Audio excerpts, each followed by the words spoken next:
dignitaries, students, representatives from our stakeholders, faculty and staff, members of the Administrative Council, online viewers, visitors, ladies and gentlemen, all present, good morning.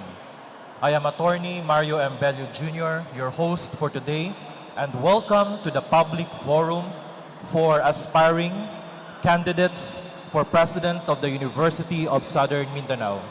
To start, may I request everyone to please stand for the entrance of callers.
Please remain standing for the singing on the Pambansang Awit ng Pilipinas, led by the Coro Bulawan.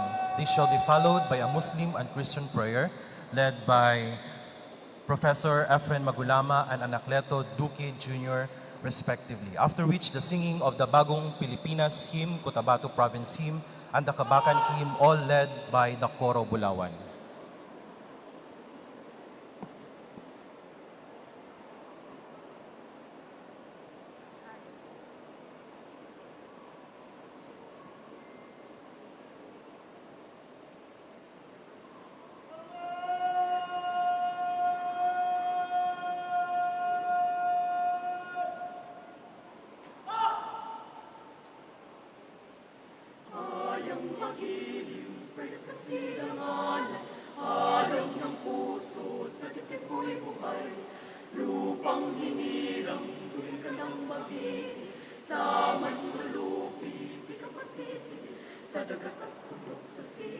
Sa langit mo magaw, may biyak ang pula at awas. Paglay ang minamahal, ang saklang matawat mo'y tagumpay na nagdidinig. Ang bituin ng araw ng kailan, pag may di magdidinig. Lupa ng araw ng walhagit pagsinta, buhay langit sa piling mo. Pamiligaya na pa, may mga api, ang mamatay ng dahil sa'yo.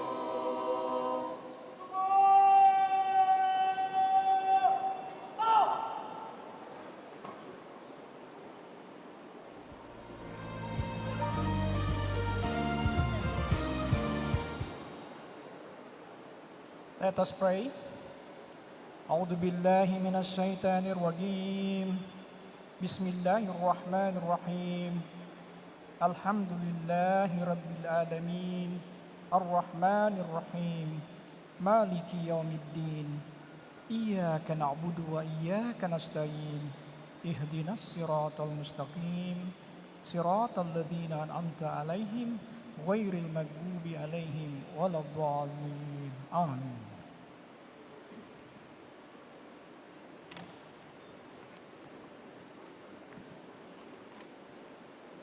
Let's continue praying.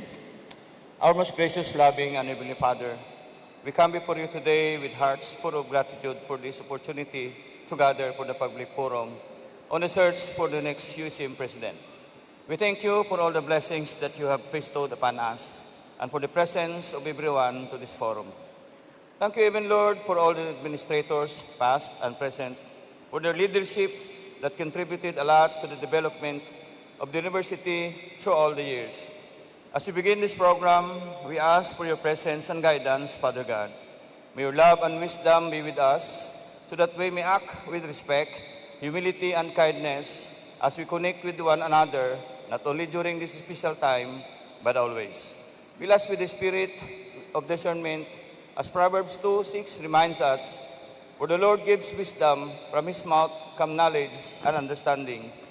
We acknowledge that true wisdom comes only from you, and we rely on you to guide our thoughts and actions. Grant us wisdom and to attentively listen, and the grace to understand different perspectives that will be presented in this forum. May everything we do be done in love and unity, always striving to reflect your will. As we move forward, give us peace, knowing that your hand is upon us and that you are directing our steps. We thank you for your constant presence and for the wisdom you so freely offer. Lead us today and always, that everything may bring glory to your name. Father God, in this event and in all the plans for the future of USM, we submit to your divine will and ask that may your purpose be fulfilled in all that transpires. In Jesus' name we pray. Amen.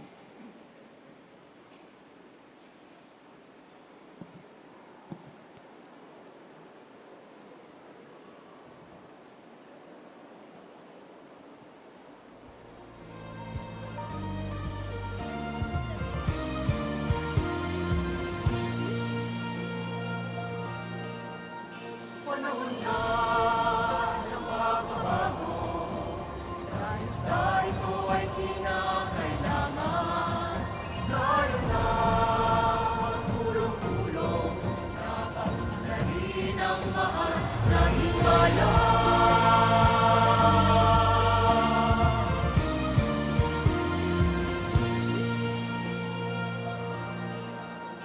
Panahon na ng pagbabago, dahil sa ito ay kinakailangan.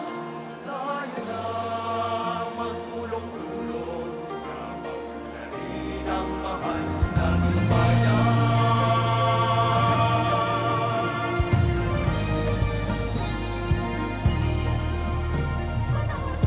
Panahon na ng pagbabago, at ayos ang mga dapat ayusin. Dapat na maging tungkulin ng bawat mamamayan dito sa atin. Gawin ang pagbabago patungo sa pag-asenso, magsikap ng mabuti at ng tuminhawa tayo. Pagmalaki natin sa mundo at ipamalas ang bagong Pilipino at bagong Pilipinas. Panahon na ng pagbabago, ibigin natin ang sariling atin. Tama na, hindi na ugaling, isa sa iba sa atin ang unahin. Panahon na ng pagbabago, at mamuna sa kahit anong larangan. Ang tagumpay ay karangalan, alayo'y handog natin sa bayan. Nauulit ng kabayan ng Pilipino, ang husay at takas, kagandahan at talento. Handang makipagpalisahan kahit anong oras, ang bagong Pilipino at bagong Pilipinas.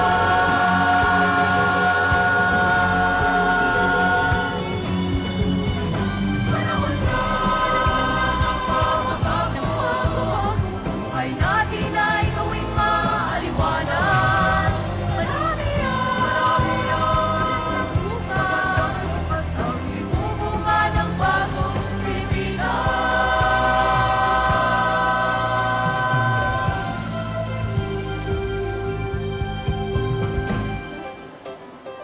Panahon na.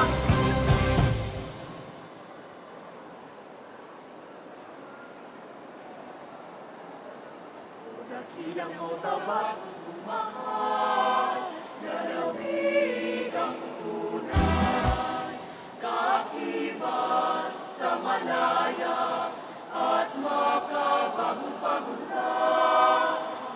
lalawig ang maganda, sapagkat tayo'y nagkaisa sa mithin ng ating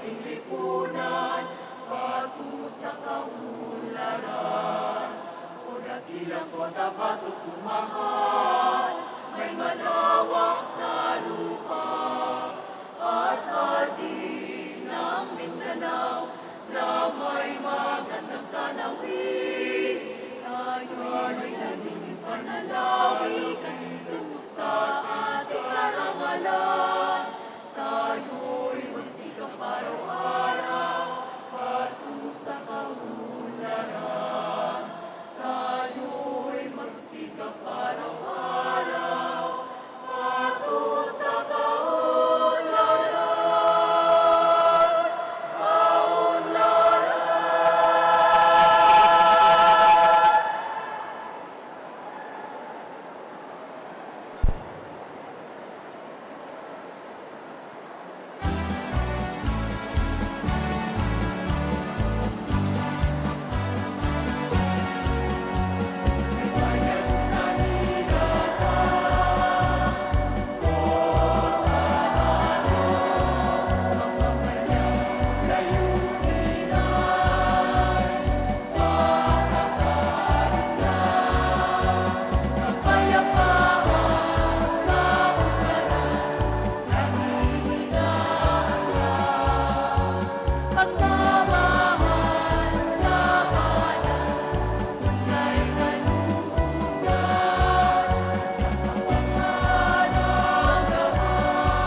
Please be seated.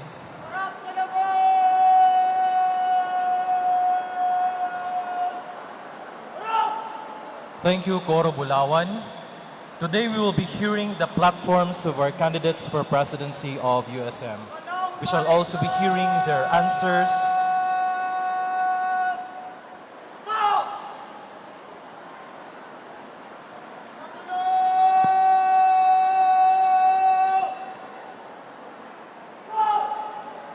Thank you, color guards. Again, today we will be hearing the platforms of our candidates for presidency of USM. We shall also be hearing their answers on queries besetting our stakeholders. And perhaps at the end of this forum, we may have in mind who is best fitted to be our next university president.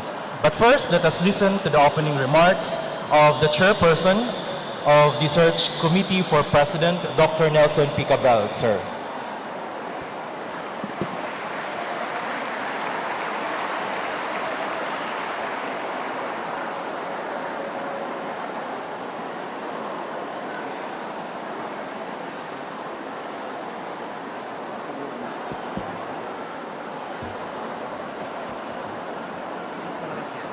Sanchez. My high respect to the University President of the University of Southern Mindanao, my friend, Dr. Gil Garcia, to the university officials, alumni, stakeholders, retirees, my dear faculty, non-teaching personnel, and of course, our students who are here today, and those who are coming from the extension campuses who are also with us today.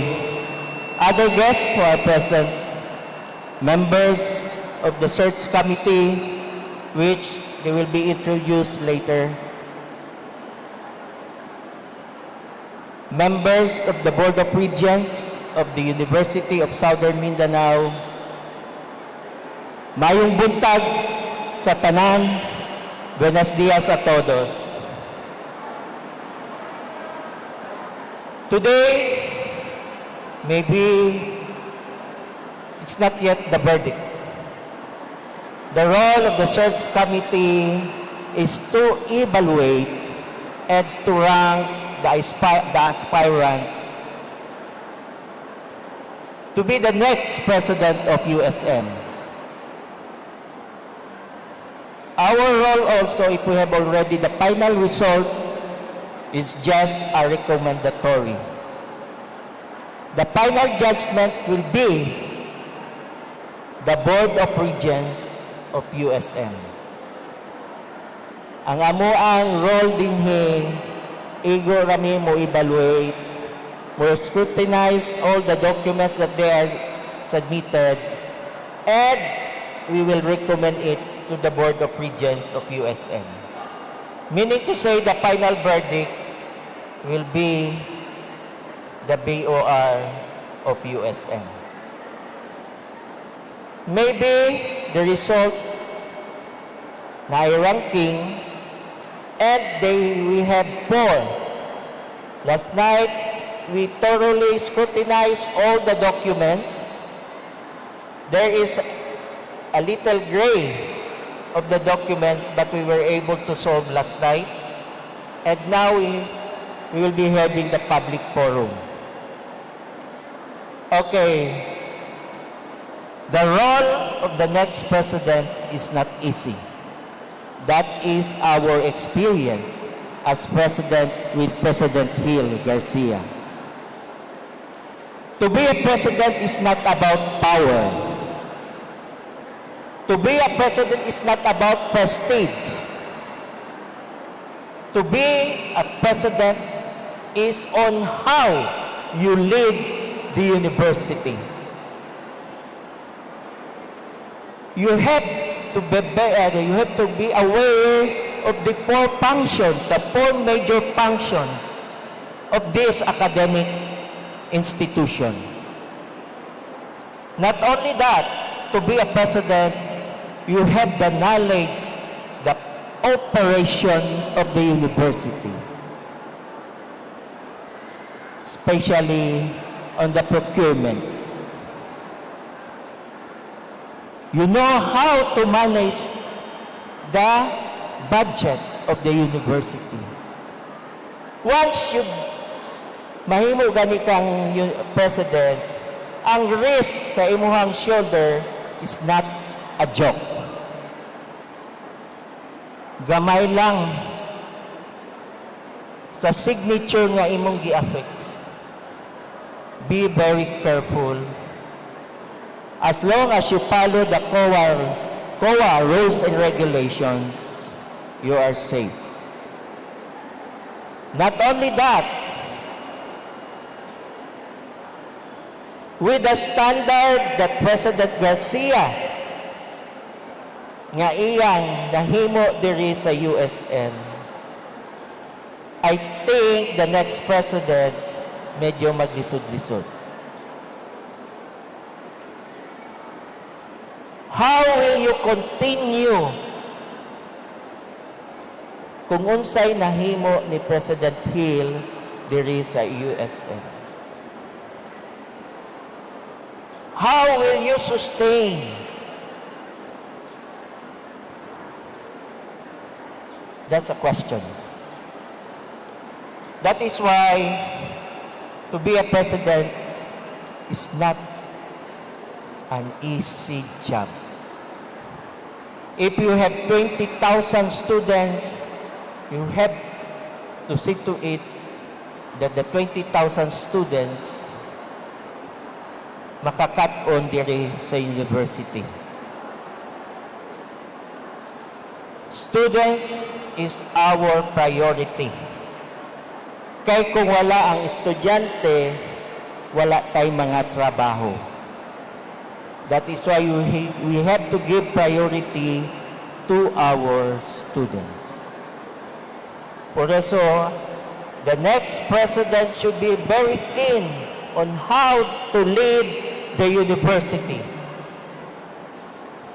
As what I've said, it's not about power. Once you embrace the power, ma-amnesia ka.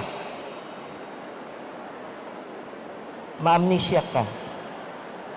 That is why focus on your plans, your goals, and targets for the good of USM.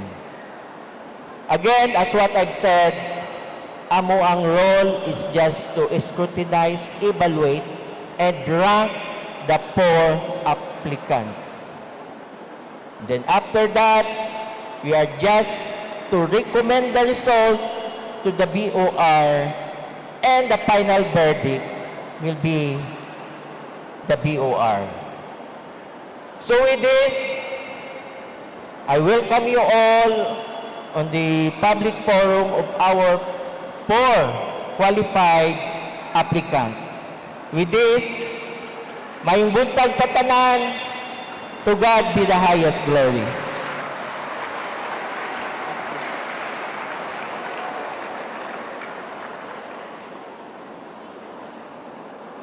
Thank you, sir. Thank you, Dr. Cabral, for that opening remarks.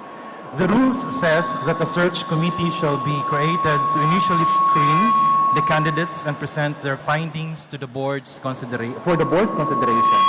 In this search for president, the USM Governing Board chose exemplary academics and leaders who are tasked to assist the board in determining who is the most competent among the candidates. To introduce them, may I call Jennifer E. Cinco, the USM's board secretary and a member of the search committee's secretariat.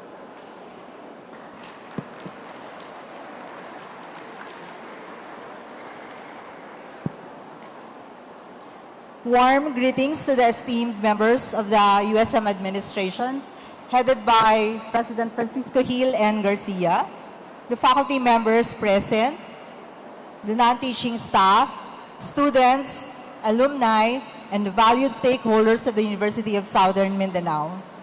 I have the distinct honor to introduce to you the members of the search committee for the next president of the university, whose appointments were approved by the Board of Regents through BOR Resolution number 103, Series of 2024. These are esteemed individuals with diverse expertise, representing various sectors of the academic and professional community as prescribed in CHED Memorandum Order number 7, Series of 2022. Their commitment to transparency and excellence ensures a rigorous and fair selection process to identify the next visionary leader of the University of Southern Mindanao. We start with the chairperson of the search committee.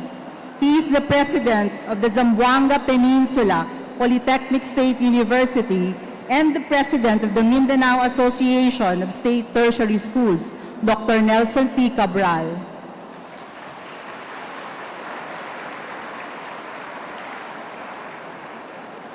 Representing the Philippine Association of State Universities and Colleges is its president, and the President of Batangas State University, who is also joining us online, Dr. Tirso Ronquillo.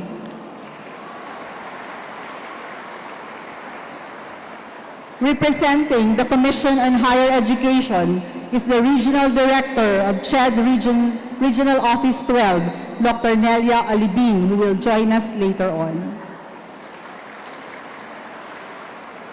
The representative of the academic community is a Professor Emeritus of the University, Dr. Nomi G. Tangonan.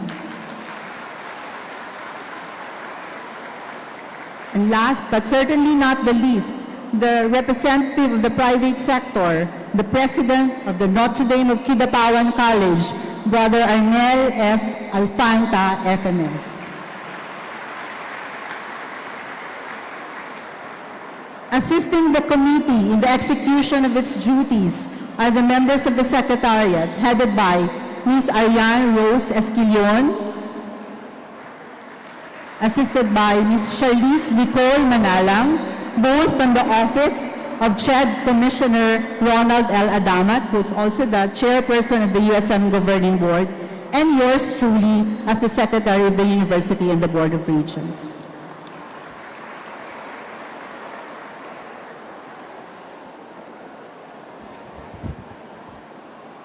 Thank you, Ma'am Jen.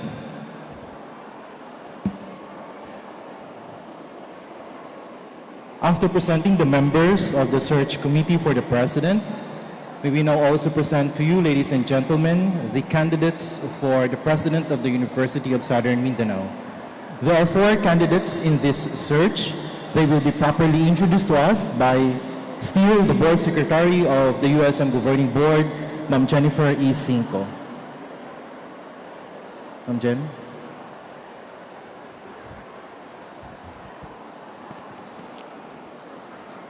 Today, we are privileged to meet 4 distinguished individuals vying for the presidency of the University of Southern Mindanao. Each candidate brings unique qualifications, leadership experiences, and visions for the university's future. May I request that when your names are called, you go up the stage and occupy the seats in front. In alphabetical order, Dr. Aimer M. Estilioso.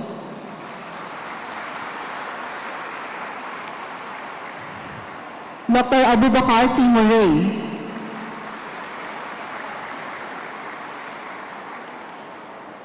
Dr. Samsudin A. Panday. Dr. Jonald L. Pimentel.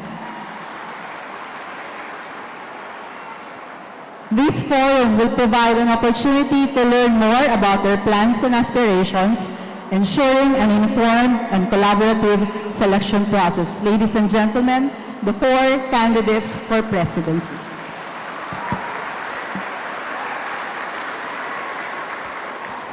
Gentlemen, you may now please take your seats. Thank you. Please take your seats, sirs.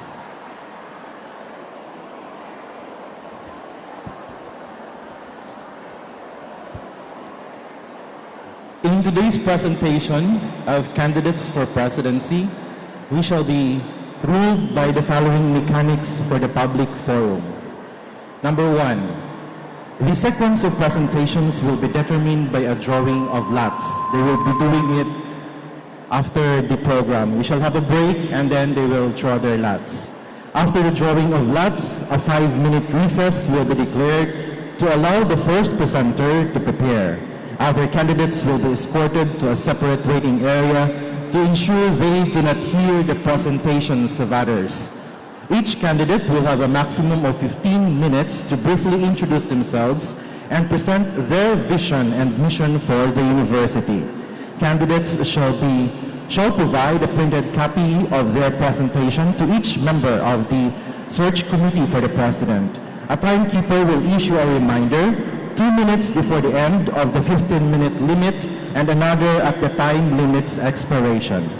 Candidates, you will hear this sound 2 minutes before the end of your allotted time. Marinig? Marinig niyo, sir? Okay. And this when the allotted time given to you is exhausted.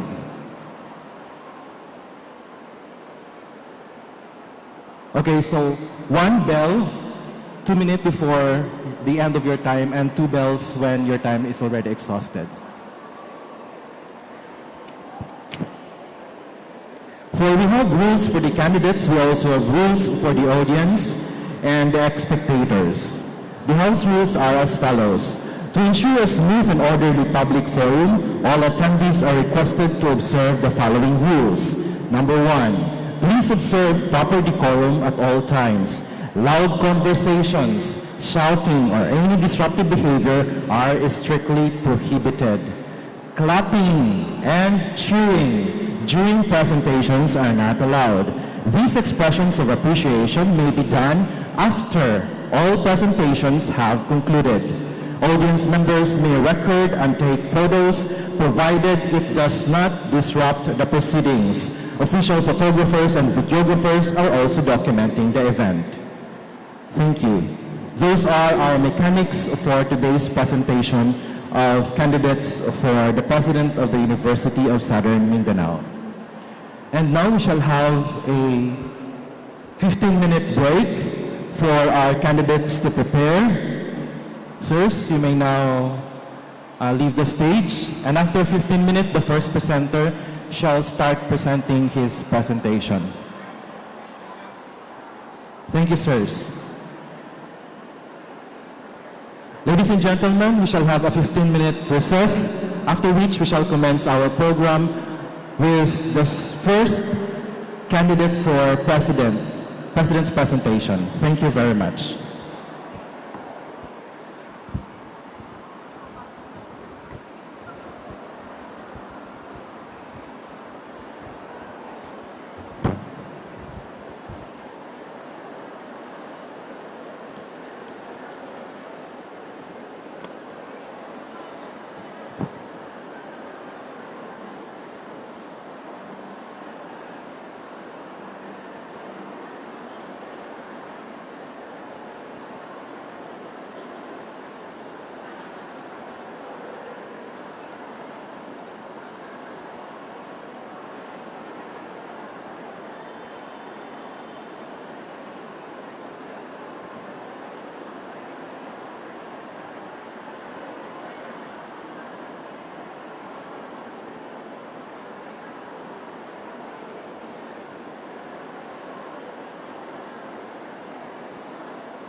Ladies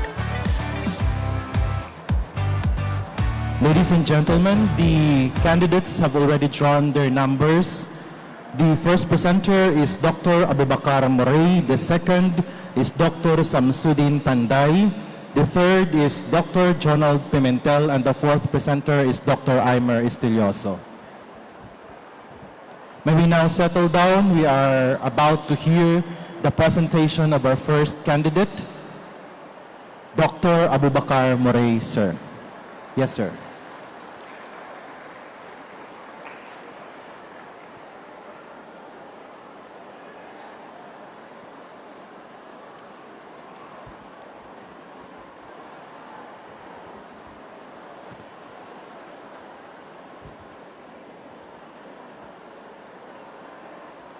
Bismillah, Alhamdulillah, Assalamu alaikum wa rahmatullahi wa barakatuh. The esteemed chairman and members of the Search Committee for USM Presidency, members of the BUR present, the USM President, the USM faculty, staff, and students, my family members, other stakeholders, ladies and gentlemen, I am Dr. Abubakar Moray, 51 years old, Associate Professor 5, and I have been teaching in the university for 31 long years. I had been into various administrative positions, from being a dean of an academic unit, director for instruction, vice president for resource generation and entrepreneurial services, and director of the Philippine Industrial Crops Research Institute. The role of higher education institutions today have become more crucial as changes in the educational landscape of the Philippines keep on evolving, as influenced by the dynamics of internationalization in the advent of globalization. In the Sustainable Development Goals, higher education institutions are expected to help address goals number 1, end poverty in all its forms everywhere, and number 4, ensure inclusive and equitable quality education and promote lifelong learning opportunities for all. Moreover, the Philippines' goal by 2040 focus on having matatag, maginhawa at panatag na buhay. These societal goals of our very own republic necessitates aligning our plans, programs, projects, and activities with its known categories on malasakit, or enhancing the social fabric, on pagbabago or inequality, reducing transformation, and patuloy na pagunlad, or increasing the potential growth. Moving on, the philosophy with which to anchor the administration and management of the university is value-laden service and leadership, anchored on goodness, trust, and stewardship. For the vision, it is envisioned that the University of Southern Mindanao shall become a leading university among state higher education institutions for the progress of the country and beyond. For our mission, the University of Southern Mindanao is dedicated to providing financial sustainability, enhance academic excellence, conduct cutting-edge research, development, and infuse innovation, promote economic industrialization, endeavor faculty, staff, and student welfare, and sustainable development of partner communities. For our development goals, the development goals with its component on academic excellence, research and innovation, community engagement, inclusivity and diversity, sustainable development, infrastructure development, and financial sustainability and efficient use of resources, the following major innovation shall be vigorously pursued. On academic excellence, ensure periodic review of academic programs and attune its relevance to the changing needs of the time. Enhance delivery of instruction by instituting night classes to maximize opportunities for admission and learning. Offer new programs such as environmental science, forestry, and other priority programs of DOST. Create programs for international students. Extend strong support to activate such the support activities such as review classes for an improved board examination performance. Work for TESDA accreditation for a textbook training on halal slaughtering. Ensure offering of mechanical engineering in the main campus. Conduct regular tune-up activities of varsity and participant groups of USM with other institutions for sports and socio-cultural excellence. Support leadership and management trainings, seminars, and workshops of students and student leaders. Seek technical assistance from international partners towards honing the competencies of faculty, staff, and students. Put in place a scholarship manager distinct from the function of OSA. Establish linkage to facilitate rollout of USAID and USAID scholarships for faculty and staff development, and make USM Hospital as a multidisciplinary training center to become a practice ground hospital. On research and innovation, increase allocation of local research by 25%. Increase allocation of externally funded researches by 30%. Ensure iterative community-based research agenda. Showcase develop technology and innovation to the communities. Install a research fund utilization tracking system to improve monitoring of RDE implementation in the university. Increase the publication incentives by 25% from its current rate. Pursue more assistantship for students as research apprenticeship program, and pursue sustained motivation and enthusiasm among faculty to submit RDE proposals and conduct RDE anchored on approved thematic areas of the university.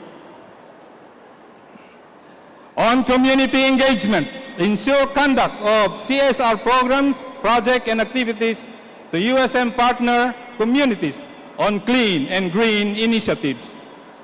Adopt the concept of Development Radiation Center in consideration for stakeholders classification. Ensure community-driven engagement of partner communities on RDEI.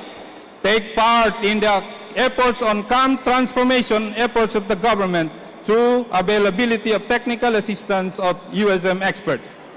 Radio station and personnel training and development to be at par with notable radio stations in the region.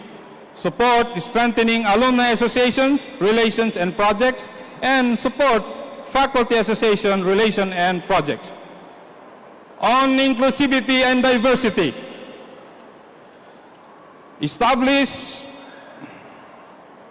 ensure a seamless incorporation of GAD programs, projects, and activities in all the operations of the university.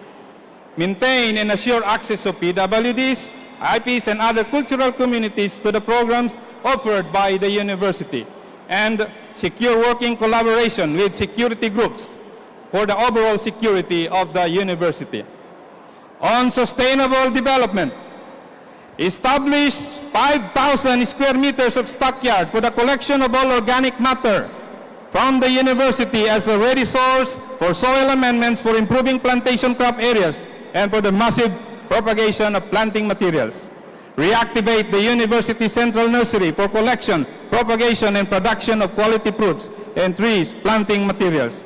Engage with entities advancing environmental protection and sustainability within the intra and supra environment of the university. Consider installations of solar-powered renewable source of energy across the campuses and its buildings, and consider acquisition of electric vehicles for improved transportation system across the campuses. On infrastructure development, initiate construction of new student center for all student leaders and registered campus organization. Increase hospital level up to level 4 status with improved laboratory facilities. Construct additional dormitories for students and international students. Construct university hotel for guests and venue for the OJT of hospitality management students. Construct additional academic buildings and laboratory. Establish the following: Halal Training Center, Petroleum and Renewable Energy Center, Peace Development and Traditional Dispute Resolution Center, refurbish existing laboratory facilities, academic buildings, and repaint rusty roofings of buildings for aesthetic appeal of the university, construct bicycle lanes across the campus, and put in place a minimum of 500 free-to-use bicycles in the campus. Ensure a face-by-face development of sports complex within the university and redesign USM sports ground based on standards. Secure government support to obtain the needed funds for this purpose, and construct building for USM employees and students to serve as napping area and rest area near the KEPLRC. On financial sustainability and efficient use of resources, prioritize the installation of economic industrial zone covering 250 hectares of land in USM to bring in industrialization for job creation and resource generation for the welfare of faculty, staff, and students. Work to make USM as first university-based industrial entrepreneurship. Bring in a university-based operation of BPO. Increase university income through tech book-related trainings. Ensure timely collection, billing of demands derived from free education. Ensure utilization of fiduciary funds through close financial monitoring. Sustain utilization of funds for drugs and medicine derived from medical and dental fees. Put in place a minimum of 15 electronic vehicles to support the transportation needs of faculty, staff, and students for free. Utilize free energy sources. Install a control system for papers documents entering accounting office for full checking on attached documents compliance to avoid delays in the processing of financial transactions. Establish business development units in the academic units of the university. Engage in international halal marketing such as halal goat production for markets such as Brunei and others, and strengthen internal audit system. With these plans and programs, rooted from the university's vision, mission, goals, and objectives, I will share and leave you my guiding principles, my mantra, Bong Cares. Bringing inclusive opportunities, upholding culture sensitivity and moral responsiveness of clientele and stakeholders, nurturing quality and relevant programs in instruction, research, development, extension, and innovation, galvanizing towards global competitiveness and dynamic and resilient institution, championing advancement for responsive educational system. Bong Cares! Shukran, wassalamu alaikum wa rahmatullahi wa barakatuh.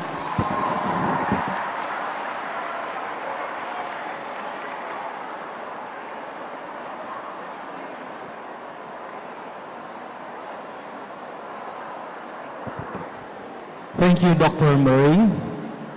Before we proceed, may I please remind once again the audience, the spectators, to please refrain from making any comments, clapping, shouting, or cheering for any of the candidates. Please reserve all your energy later after all the four candidates have presented their platforms for the University of Southern Mindanao. Again, class mayors, please monitor your classmates, remind them to please refrain from making any comments all throughout the presentations. Maraming salamat po. Thank you very much.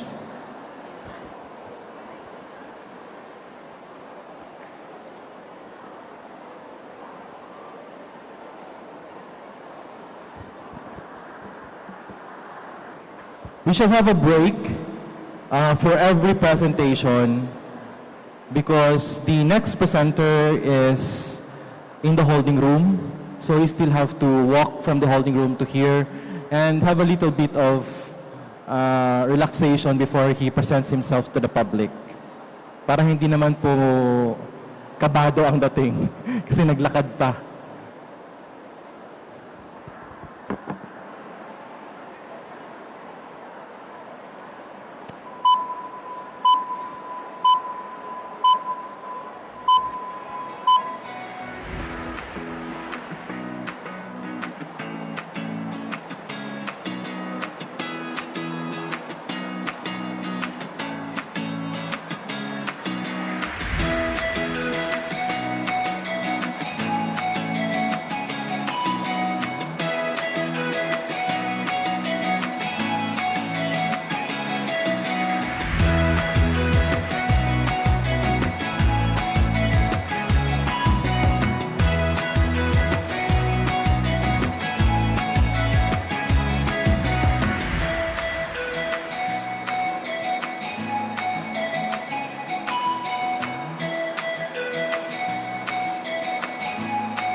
Before we call our next presenter, may I please remind once again everyone to please refrain from making any comments, cheering, or clapping. Please refrain from doing those during the presentations, all throughout the presentations actually.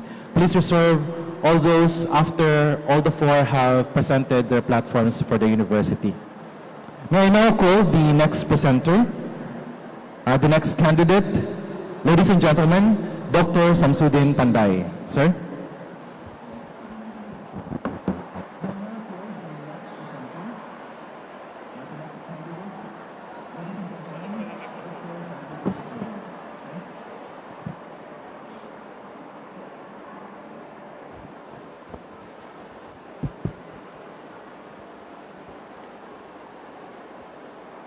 Bismillahirrahmanirrahim. Alhamdulillah. Alhamdulillahi Rabbil Alamin.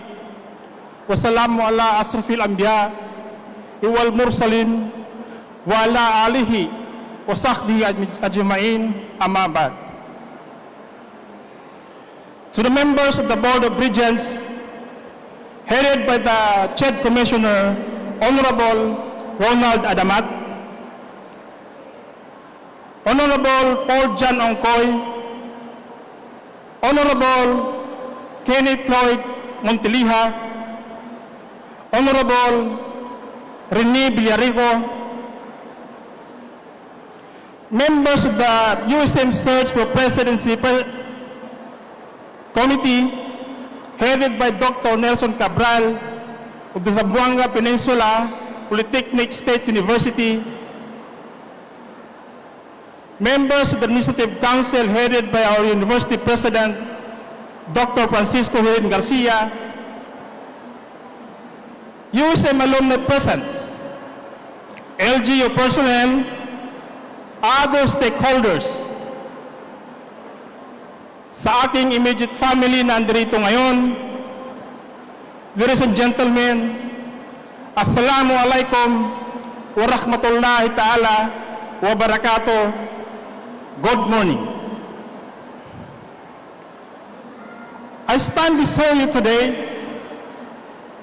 to share the highlights of my journey at this STEM institution and my dreams for this university.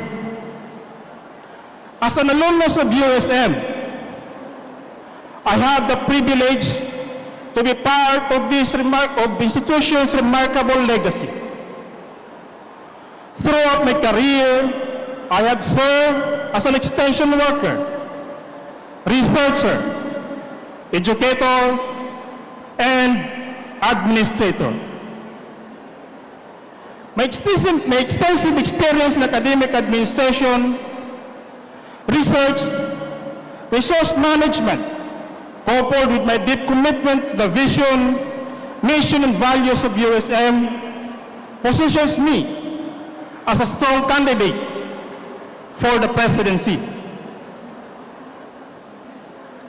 Sa loob ng maraming taon, nagkaroon tayo ng pribilehiyo na maglingkod sa pamantasan sa iba't ibang kapasidad na naging daan upang mapalawak ang ating pangunawa sa academic landscape at mapahusay ang ating kakayahan sa pamumuno. Sa ating kasalukuyang tungkulin bilang Vice President for Resource Generation and Entrepreneurial Services, pinangunahan natin ang pagsusulong ng mga innovative resource generation strategies. Ang mga inisyatibang ito ay hindi lamang nagpalakas sa financial stability ng USM, kundi nagpaunlad din ng culture of innovation and entrepreneurship sa lahat ng stakeholders. Naipakita natin ang ating kakayahang mamuno bilang Pangulo ng USM Academic Support Staff Association. Ang mga karanasan ito ay nagbigay sa atin ng komprehensibong kaalaman patungkol sa academic program development, faculty and staff management, and strategic planning. Pinahusan ng mga tungkulin ito ang ating mga kasanayan na naaayon sa evolving market dynamics, policy formulation, at organizational leadership, all of which are critical to the successful governance of USM. Throughout my career, I have been committed to foster an inclusive and collaborative academic environment that promotes quality of excellence in the fourfold functions of USM.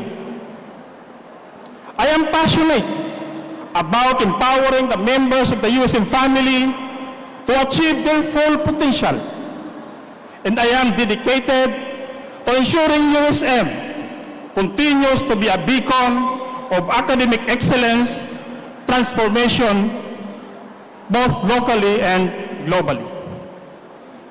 Ladies and gentlemen, let me share with you my vision, mission, and goals of the University of Southern Mindanao in this video presentation.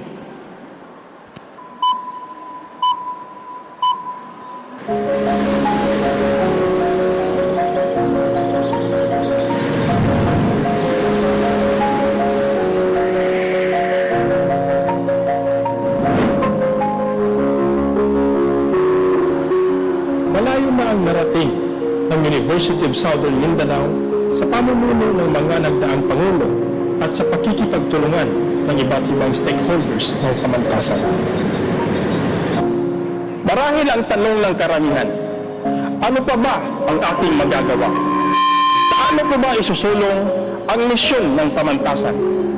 At ano ba ang ating bisyon para sa University of Southern Mindanao? Natatanaw ko ang isang maliwanag na bukas para sa ating pamantasan. Dahil patuloy tayong magpapanday gamit ang kalakasan ng USM. Ang kanyang mayabong na kasaysayan, ang kanyang kahusayan sa instruction, research, extension, and resource generation. Ang kanyang mga namumukod-tanging faculty and staff, mag-aral, alumni, at lahat ng ating mga kasapi sa lipunan. I envision USM as a leading institution in innovation, creative industries, and digital transformation. This envision aligns with the Philippine government agenda anchored on the objectives of the 2030 Sustainable Development Goals geared towards the country's long-term vision under Ambition Natin 2040. Our mission is equally inspiring and exactly what the university needs to educate, inspire, and empower individuals as global citizens. This commitment to empowerment and global responsibility will guide every initiative, every strategy, and every action we take in the next 4 years. To simplify our roadmap and to understand our strategic direction, I have outlined 5 priorities that will guide USM's upward trajectory.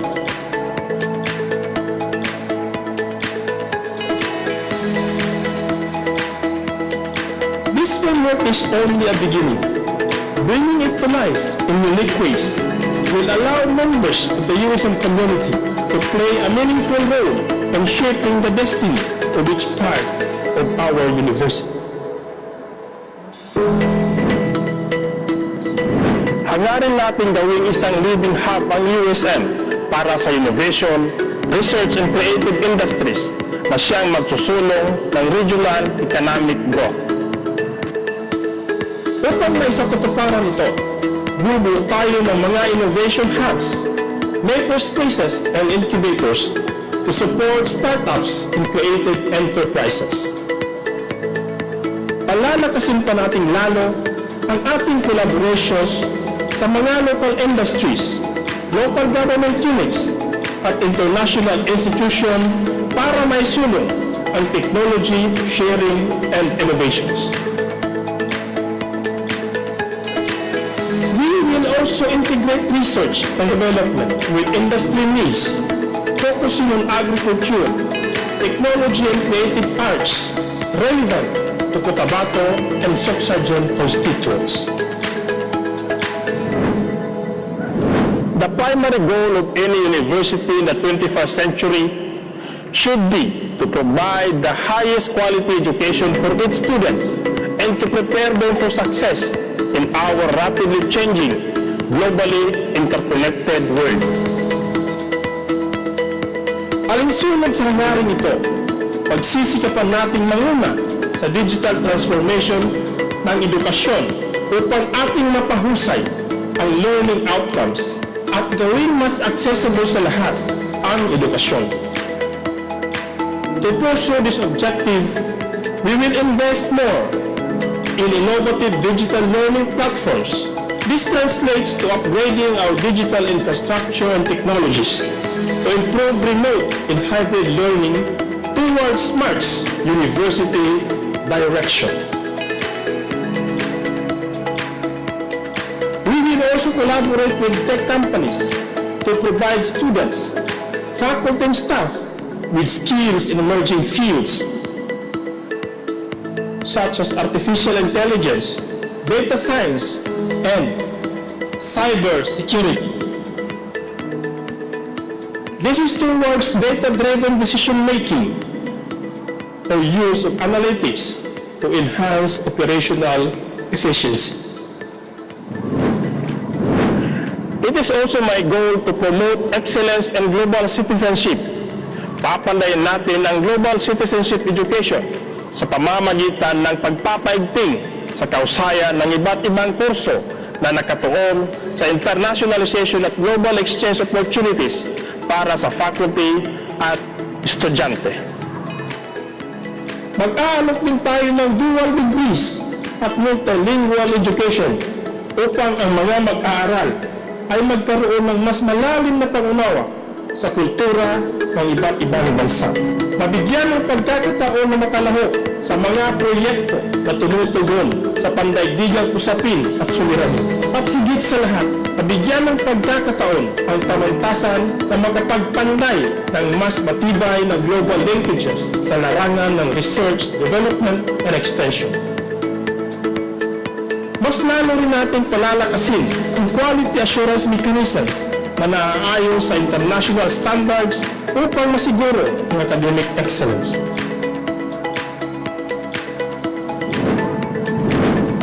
Under my leadership, the University of Southern Mindanao will be a champion in sustainability and regional development. Sama-sama nating papandayin ang USM upang ito ay maging ganap na smart and green university. Paano natin ito gagawin?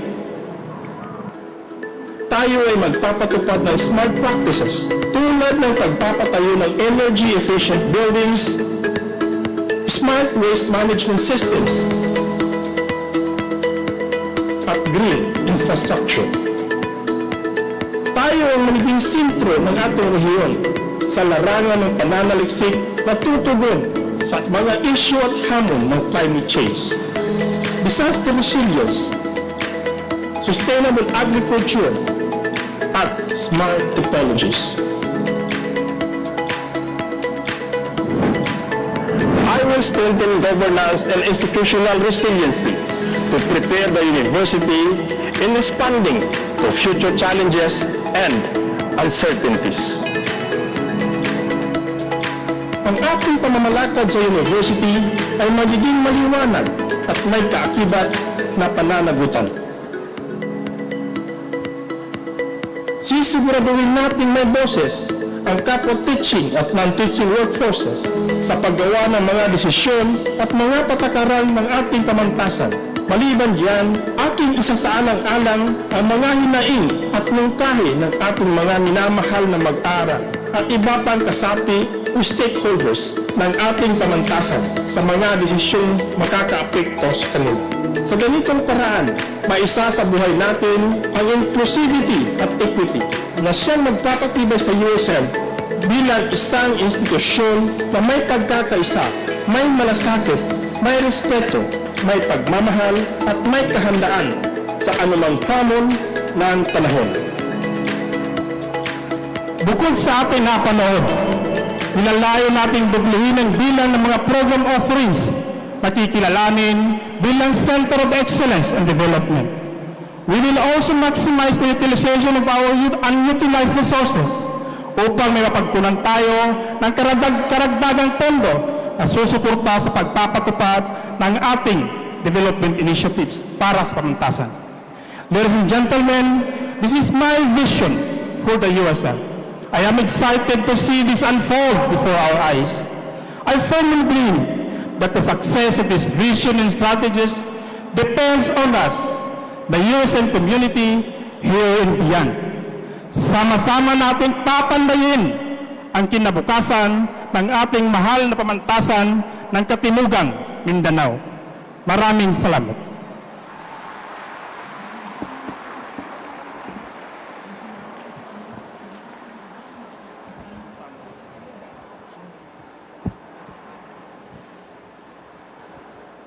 Thank you very much, Dr. Panday, for that presentation.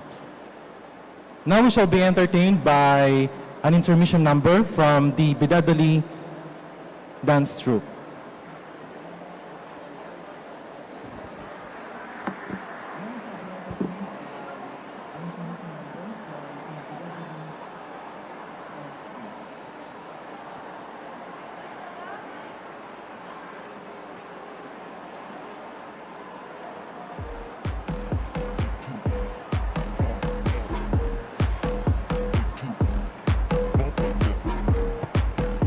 Ladies and gentlemen, the Bidadali Dance Troupe in their intermission number. A round of applause, please.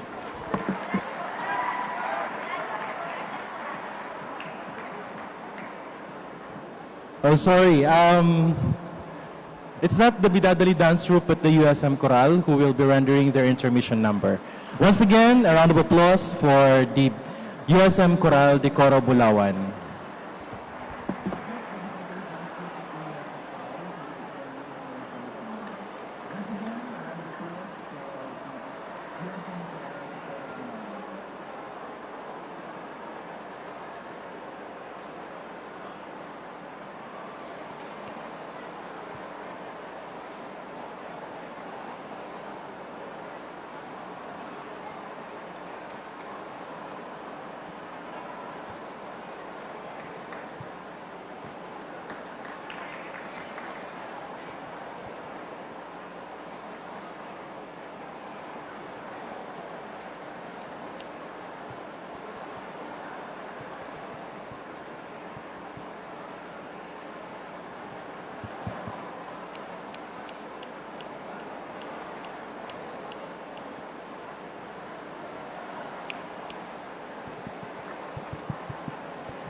Gandang bukas ikaw at ako, magkasama tayo. Magkasama tayo sa lubungin. Sa lubungin ang kinabukasan.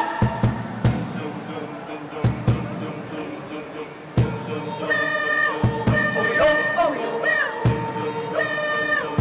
Oyo, oyo. Oyo, oyo.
Thank you, Coro Bulawan, for that entertaining number, and congratulations for winning the silver medal in the recently concluded Masks Games held in Pagadian City. They won the silver medal for the Masks Show Choir in the recently concluded Masks 2024. Ladies and gentlemen, let us now listen to the third presenter, Dr. Jonald Pimentel, sir.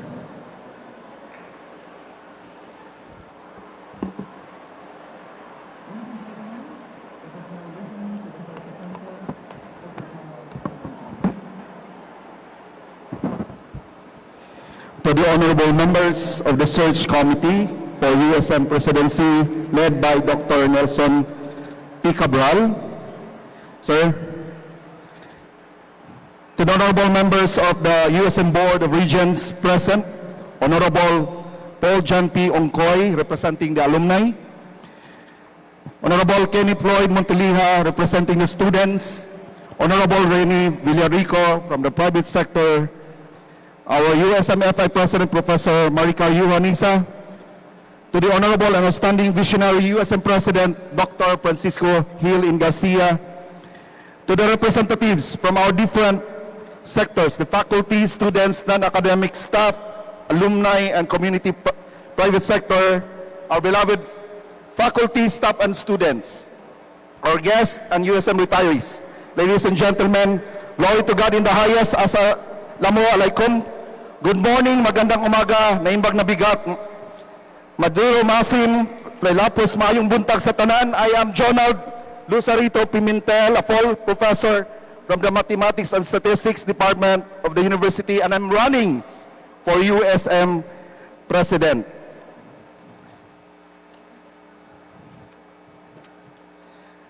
I am a former member of the Board of Regents representing the faculty, a founding dean of the College of Science and Mathematics, a former dean of the College of Arts and Sciences, an associate director of the Office of the Research Development Office, former chairman of the Department of Mathematics and Statistics, a former chairman of the Research, Extension, and Training of the USM KCC in Kidapawan City, and an area coordinator of the Philippine Mathematics Olympiad. I'm also a former editor of the USM board, of editorial board of the USMRD Journal, associate editor of the Mindanaoan Journal of Mathematics, and a subject editor of the what we call SNAPS journals of the university. For my educational qualification, I am a product of the government institution from elementary to high to my PhD. I have a BS in Mathematics and Master of Mathematics taken from MSU Iligan Institute of Technology.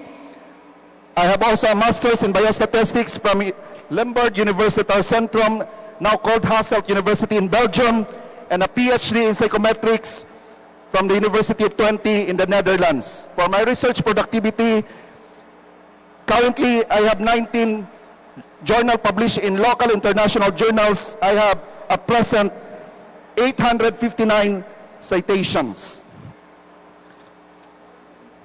My vision and mission for the university. University of Southern Mindanao vision for inclusive growth and cultural harmony from 2025 to 2028. My vision to be a leading university in the Philippines, recognized for its commitment to inclusive growth and cultural preservations, fostering technology, innovation, empowering individuals and community, particularly the tribe people, to thrive in a globalized world while respecting and celebrating their unique cultural heritage. My mission, to provide transformative education, conduct impactful research and engagement in many community partnerships, all guided by the Sustainable Development Goals with a particular focus on advanced quality research, production, entrepreneurship, technology, innovation, and global community engagement, ensuring that the full respect and integration of the tribe people's culture in all endeavors. For year 1 in 2025, My focus is building a foundation for inclusive research and cultural preservation. I will be guided with 4 SDGs, namely quality education, industry, innovation, and infrastructure, partnership for the goals. Here we establish a dedicated research institute focused on understanding and addressing the unique challenges and opportunities faced by the tribe people, particularly in agriculture, entrepreneurial, science, technology, and indigenous knowledge system.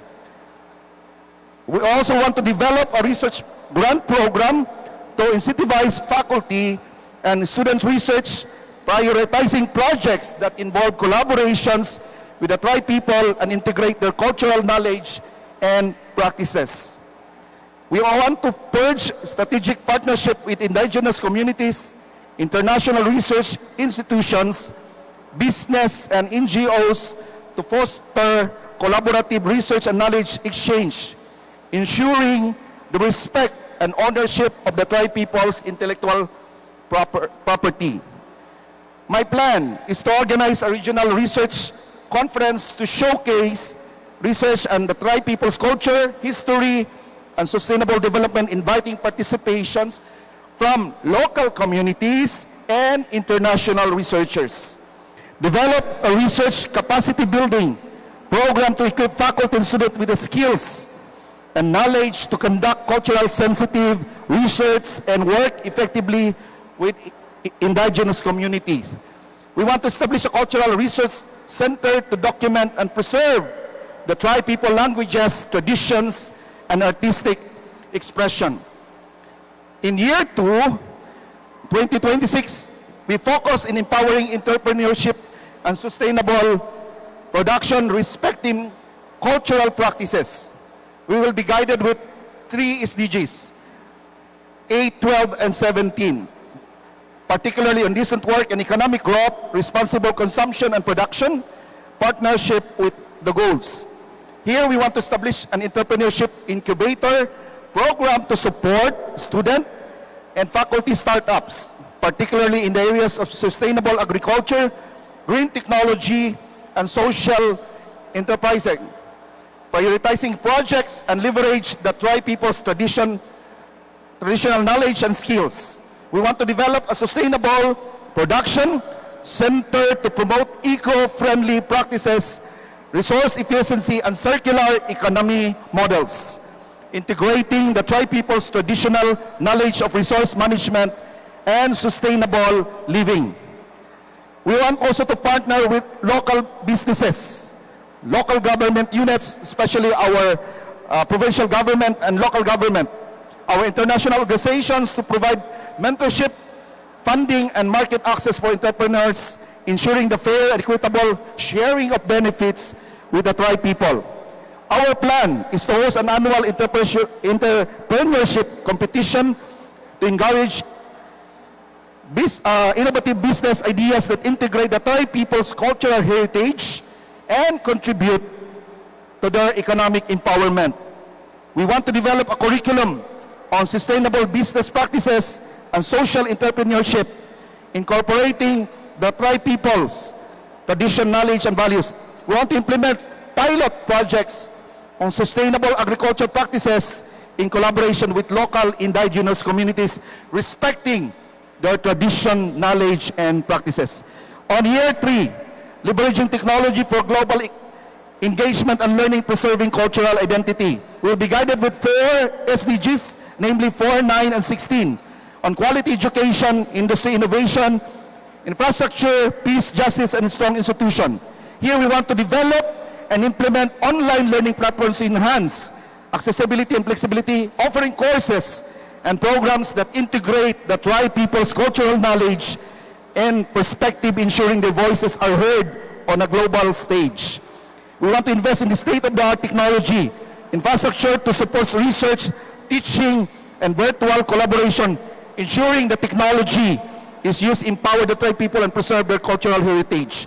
We want to develop a virtual platform for global community engagement and dialogue on critical issues, including indigenous rights, cultural preservation, and sustainable development, providing a space for the tribe people to share their perspective and experiences. We want to implement, our plan is to implement a blended learning model that combines online and face-to-face instruction, integrating virtual field trips on indigenous communities and international guest lectures on indigenous knowledge system. Establish a virtual research collaboration with network to connect faculty and students with the research and worldwide, prioritizing projects that involve indigenous communities and respect their cultural protocols.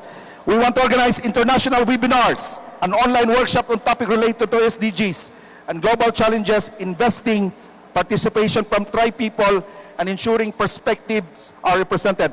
For the last year, in 2028, we want to expanding global impact on community engagement, promoting cultural exchange. We will be guided with 3 SDGs, namely 10, 16, and 17, on reduce inequalities, peace, justice, and strong institution. Partnership for the goals. Here we want to develop and implement programs to promote global engagement and intercultural understanding among students and faculty, fostering respect for the tribe people, culture, promoting cultural exchange. We want to conduct research and implement solutions to address global challenges such as climate change, poverty, health issues, and conflict, taking into account the unique perspective and experience of the tribe people. We want to expand partnership with government line agencies, international NGOs, and organizations to implement community-based projects and initiatives addressing global issues, ensuring the participation and leadership of the tribe people decision-making processes. Our plan is to organize international students exchange program to foster intercultural understanding and collaboration, including exchanges with indigenous community worldwide. Establish a global community engagement to center facilitate partnership and projects with local government units, national and international line agencies, international organizations, ensuring tribe people's cultural protocol and perspective are respected. Conduct research on global challenges and disseminate findings to a global audience through publications, conferences, online platforms, ensuring the tribe people's voices are heard and their knowledge is recognized. This 4-year plan outlines a transformative vision for the University of Southern Mindanao to become a leading institution in promoting inclusive growth and cultural by prioritizing advanced innovation, entrepreneurship initiative, and global engagement. While respecting and celebrating the tribe people's culture, the university serves a hub in this part of the country that will empower students, faculty, and wider community to contribute to a more just, equitable, and sustainable world. Rest assured, ladies and gentlemen, that in my administration, every tribe people have equal opportunities, whether you are a Christian, a Muslim, or indigenous people in educational learning, career, and professional development. USM being a catalyst of development change. Here, we value the individual's idea with respect and dignity. We at USM, we thrive as one. Sa muli, magandang umaga sa ating lahat. Thank you and God bless USM.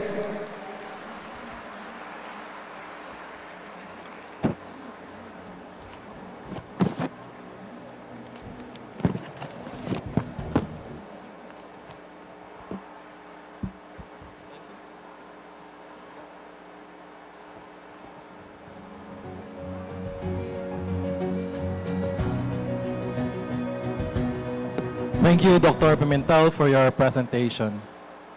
And now we have come to the last presenter, Dr. Aimer M. Estilioso, but he's still being fetched from the waiting area, from the holding area.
At the conclusion of the last presenter, we will be having an open forum where the representatives from our stakeholders will be asking their questions. We have given opportunity for each of our stakeholders to pose their questions for our candidates.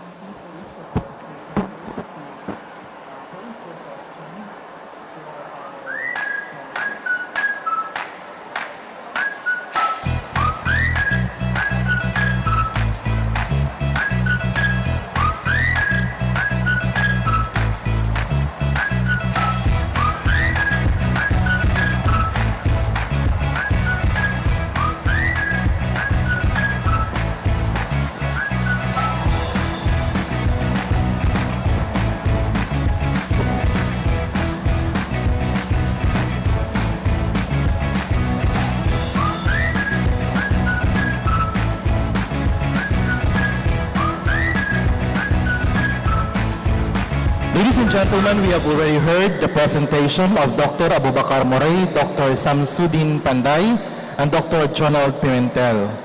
And now let us listen to our last presenter, Dr. Aimer M. Estilioso. Sir?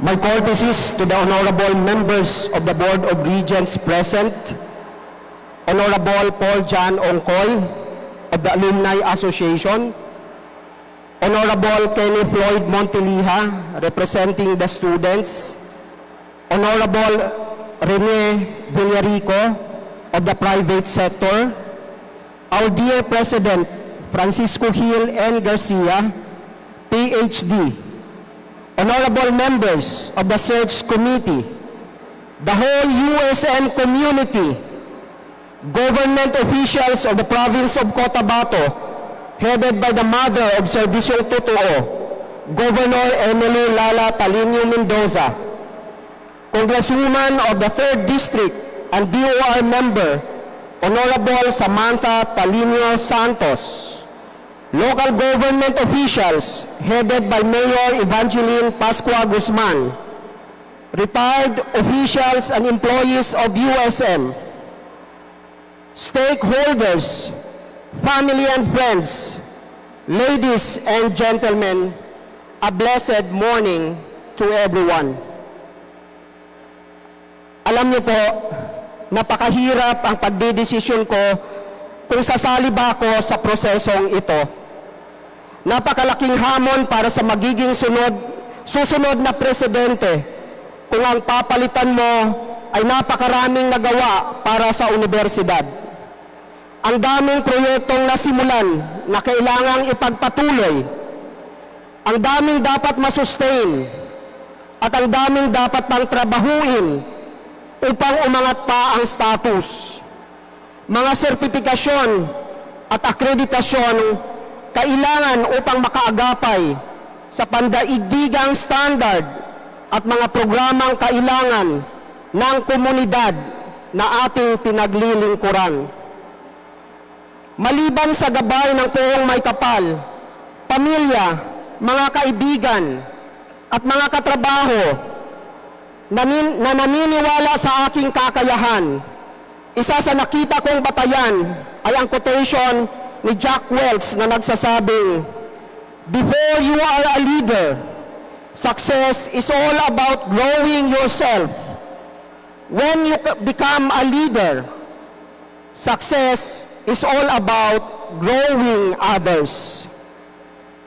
Being a leader, especially to occupy the highest position, needs preparation, relevant experiences, and have shown notable performances in previous positions so that you can lead by example and have the integrity and moral ascendancy to inspire and motivate people to have commitment in achieving the vision mission, and goals of the university.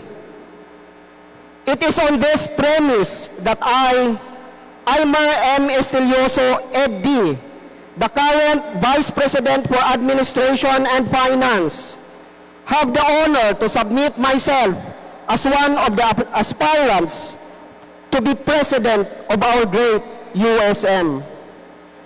Nagkaroon po ako ng sapat na administrative experience dahil sa pagkakataong ibinigay sa akin ng incumbent President Francisco Gil Ian Garcia, PhD, na makapagsilbi bilang bahagi ng kanyang Administrative Council mula noong 2017 nang ako'y itinalaga niya bilang Direktor ng Planning and Development Office, Dean ng College of Education noong January hanggang August 2020 at sa kasalukuyan kong posisyon bilang Vice President for Administration and Finance mula August 2020 hanggang sa kasalukuyan.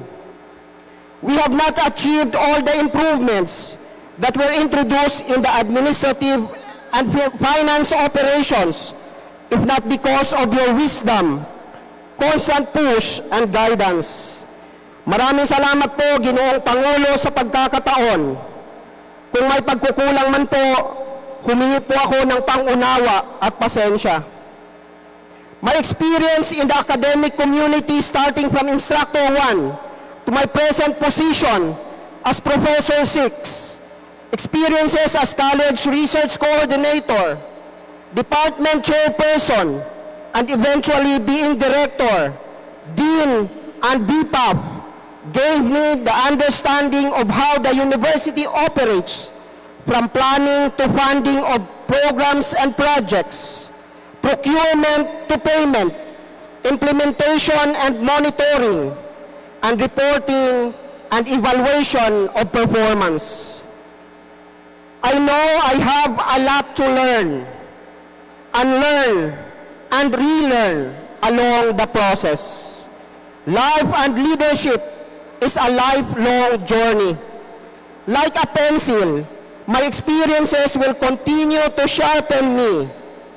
The process of sharpening is painful, but I need to undergo the process for a better me and to better serve USM.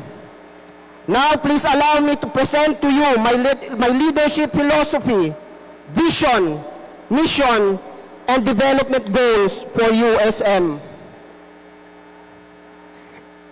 Integrity, inclusivity, and service excellence. Ito ang mga nakikita kong susi at kapangyarihan nating lahat para makamit ang nagkakaisang hangarin tungo sa napananatili at tuloy-tuloy na pag-unlad. As one of the aspirants to lead this university, I would like to share with you my vision for this institution. I foresee that by 2033, USM is internationally acclaimed as a leading higher education institution in Southern Philippines when it comes to knowledge generation and innovation. Tutuklas tayo ng mga bagong kaalaman at lilikha tayo ng mga bagong teknolohiya. Layo nating bigyang halaga ang tri-people, Muslims, Christians at IPs sa pamamagitan ng patuloy na kapayapaan, inclusivity, oportunidad sa edukasyon sa pamamagitan ng pananaliksik at paglikha ng makabagong teknolohiya, pangmatagalang solusyong kailangan ng komunidad, pangangalaga sa kalikasan, at gawing handa ang pamantasan sa mga hamon sa hinaharap at sa mabilis na pagbabago. We will continue to strengthen our income-generating projects and collaborations with government agencies and development-oriented organizations. Lahat ng ito ay mapapasailalim sa susundan nating roadmap na nakaangkla sa Sustainable Development Goals and academic excellence at community empowerment.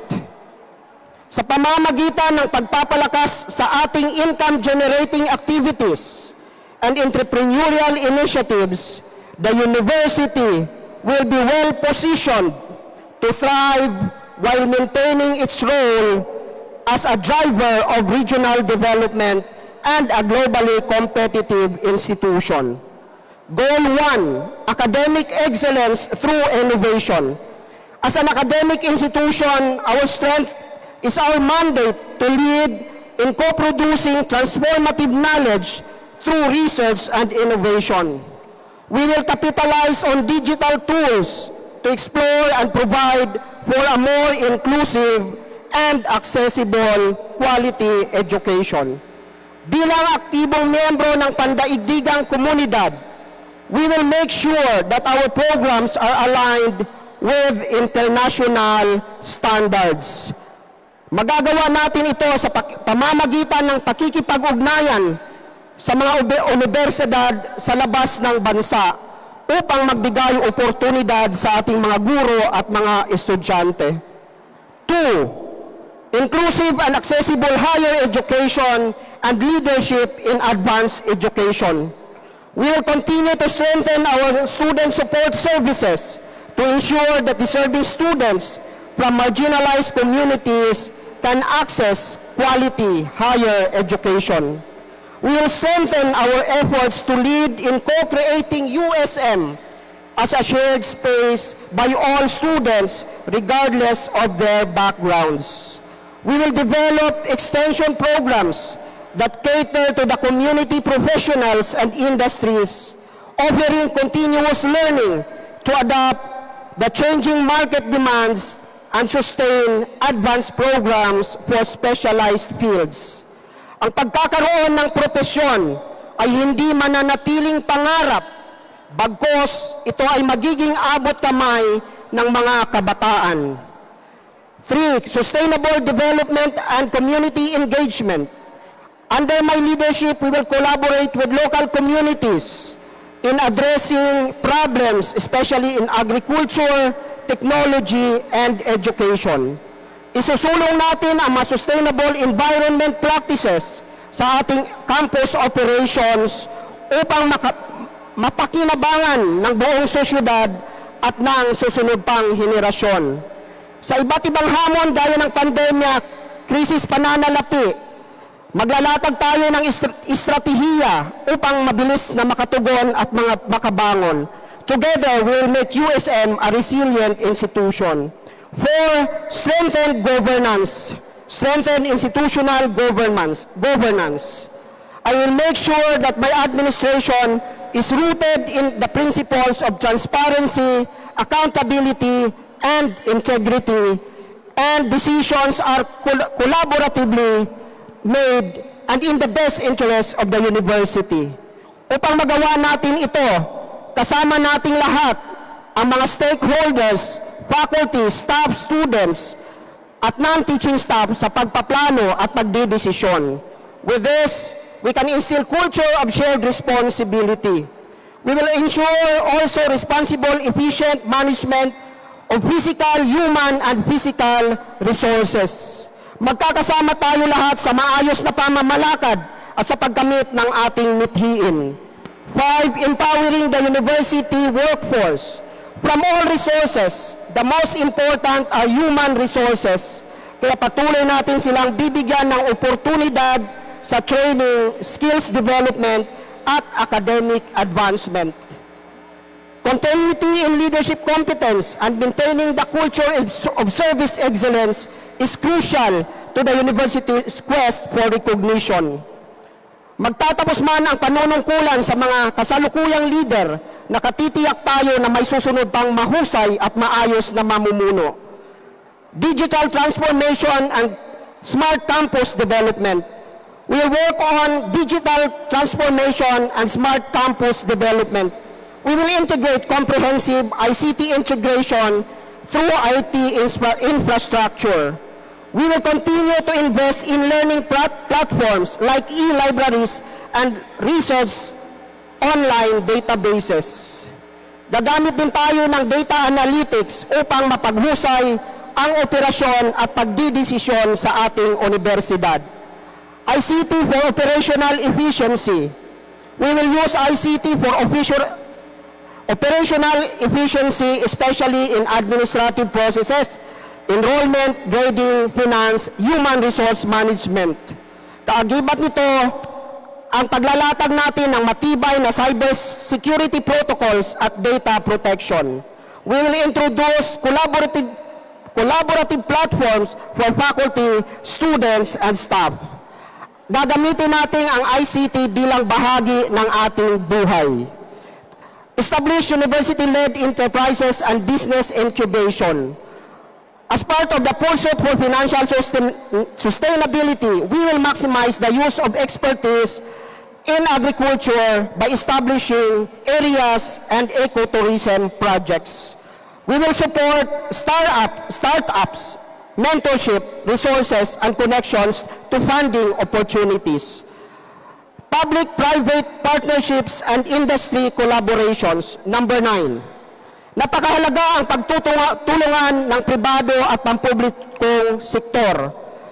Magkakaroon tayo and we will open the doors for partnerships with external development-oriented organizations. Nais kong bigyan diin na hindi ko kayang mag-isa ang pagkamit nito. Kailangan natin ang sama-samang pagkilos sa pagkamit ng mga mithiing ito. Bawat isa sa atin ay magkakaroon ng ambag, mag-aaral, faculty, non-teaching personnel, alumni, government officials, stakeholders, industry partners, administration at suporta ng Board of Regents. Nasa bawat isa ang ating lakas.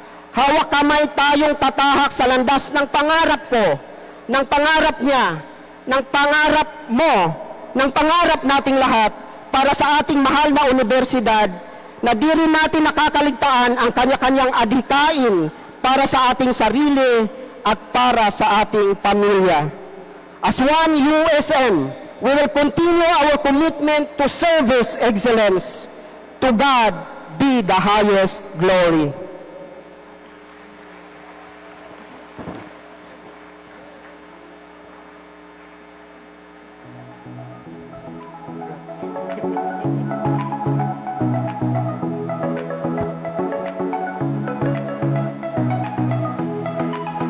Thank you, Dr. Estilioso, for your presentation.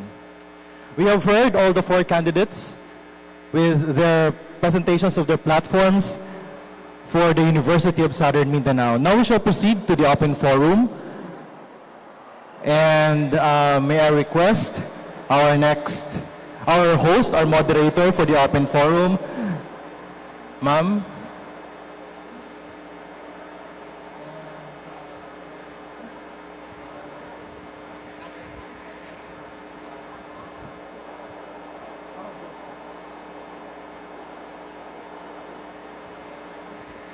Before we proceed to the open forum, may we have a few minutes break so that our candidates will be given the opportunity to prepare themselves before the question and answer. Thank you.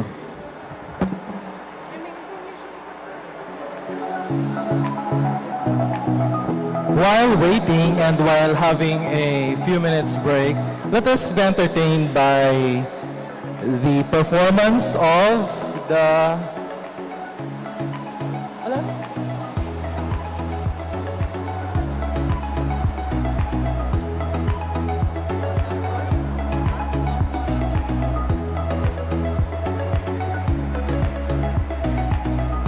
Let us be entertained with a song solo presentation of one of our students. A round of applause, please.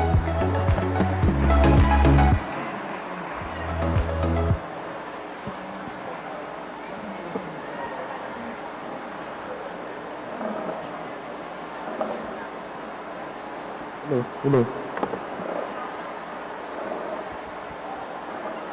Song check.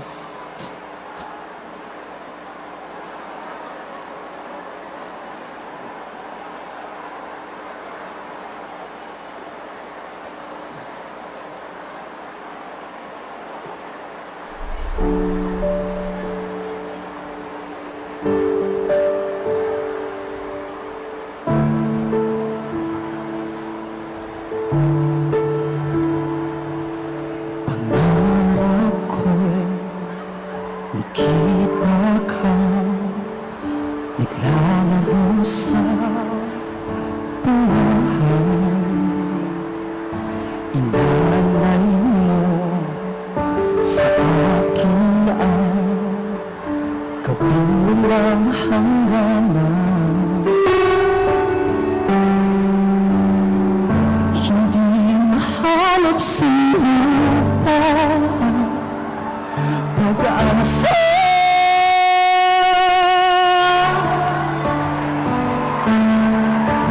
Makikiusap na lang human lang kasalanan pa. Kung bingi ako sa langit na isang human lang kasalanan pa. Kung bingi ako sa langit na isang human lang.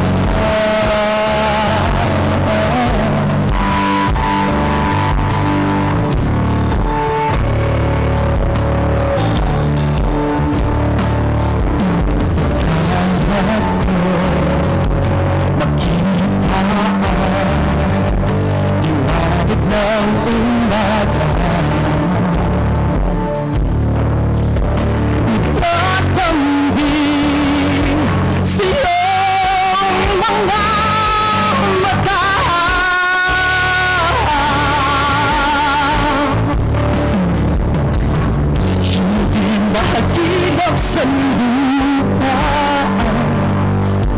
pag-asa.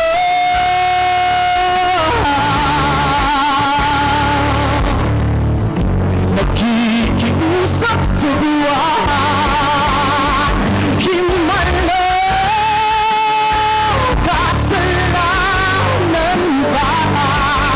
Humingi ako sa langit na isang himala.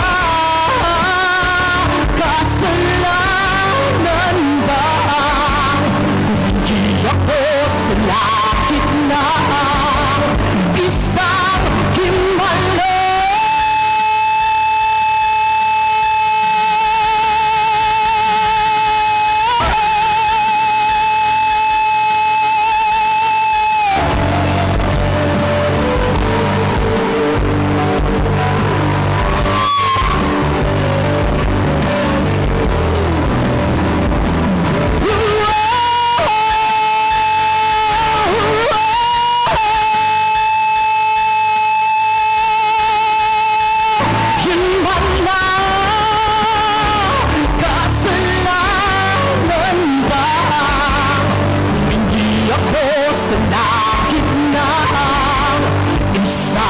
himala.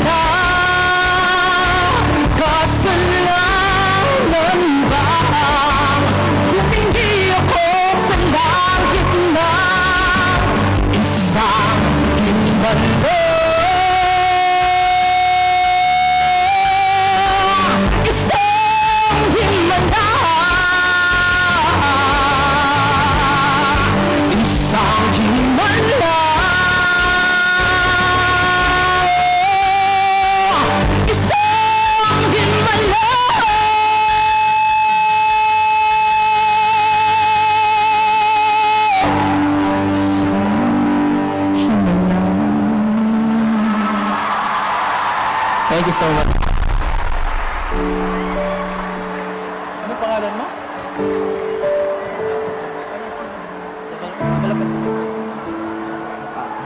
Maraming salamat, Ian Jasper Manuel, ay Development Communication students.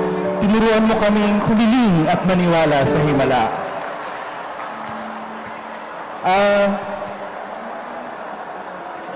At this juncture, we now proceed to the open forum, question and answer portion. May we now call the four candidates to please come on stage. And I will now turn over the microphone to the moderator for the open forum. Ma'am, thank you very much.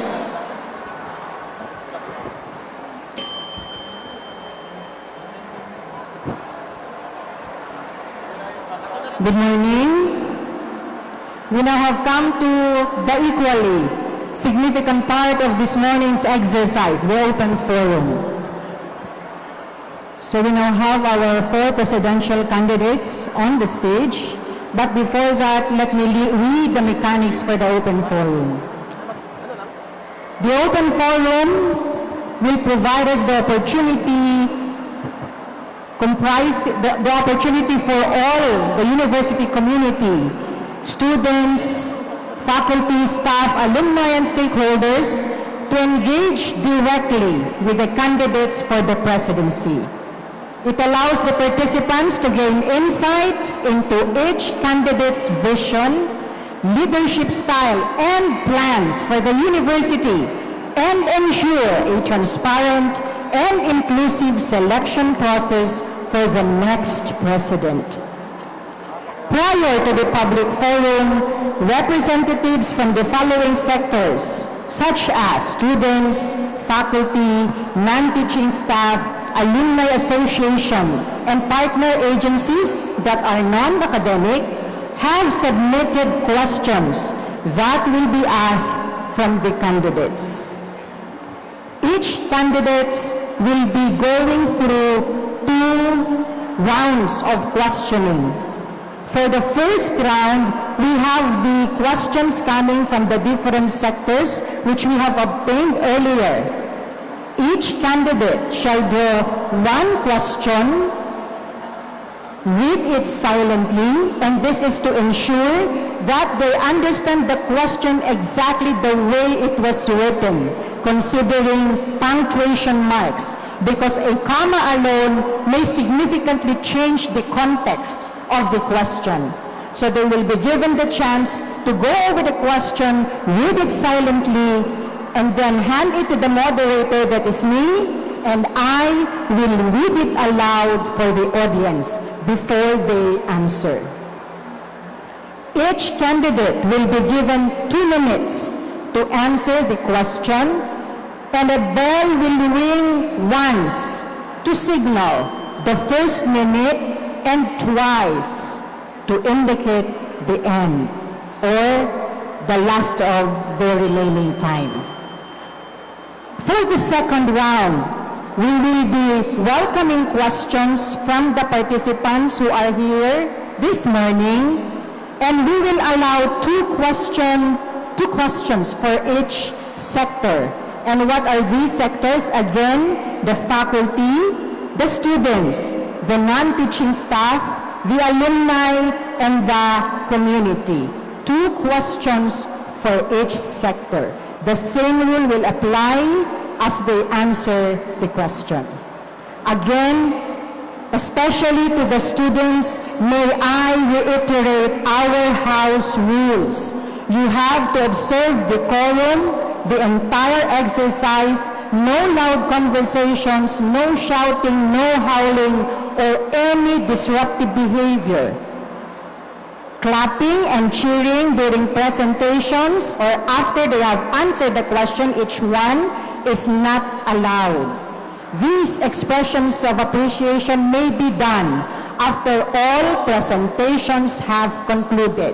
Again, pwede lamang tayong pumalakpak kapag tapos na ang pinakahuling tanong na nasagot ng pinakahuling presidential candidate.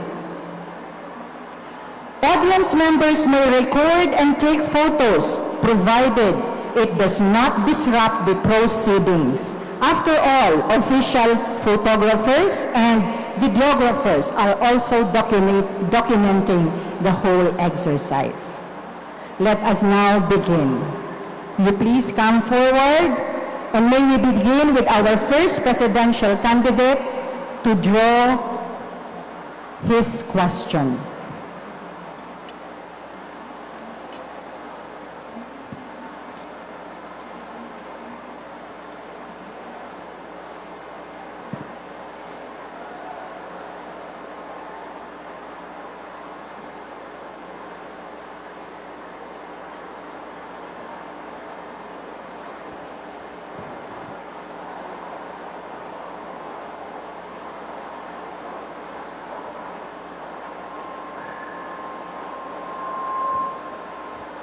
Let me read the question for our first presidential candidate.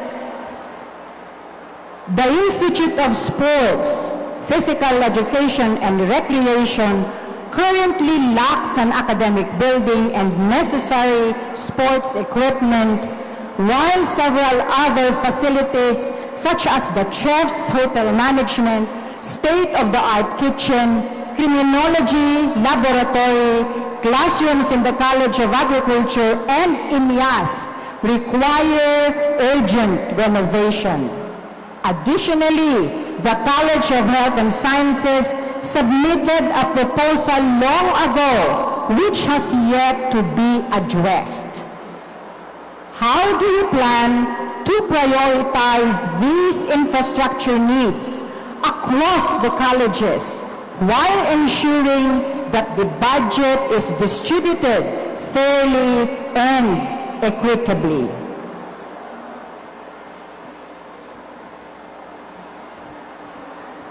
Good morning, ladies and gentlemen, especially to SPEAR and College of Health Sciences for the question. And I would like to emphasize that planning is a collaborative process. There is a role of the end user or the requester and the PPDO, the PMO, and DBM. First, the colleges with proposal should prepare the necessary documents like concept paper,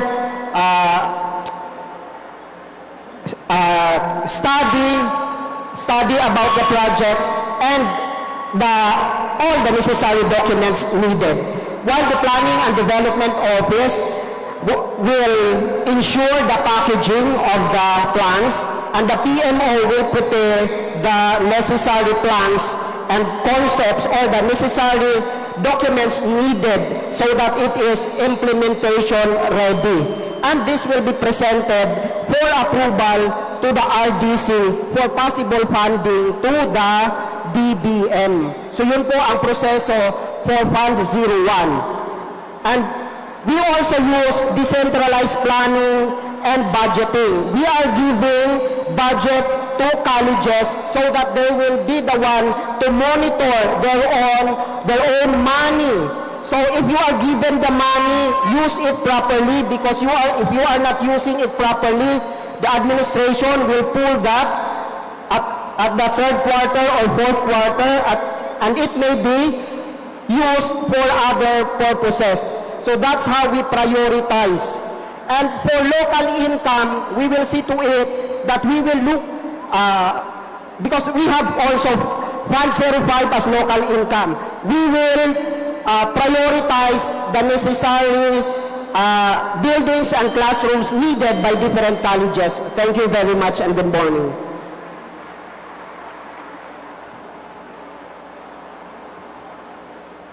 Thank you, Presidential Candidate Estelioso.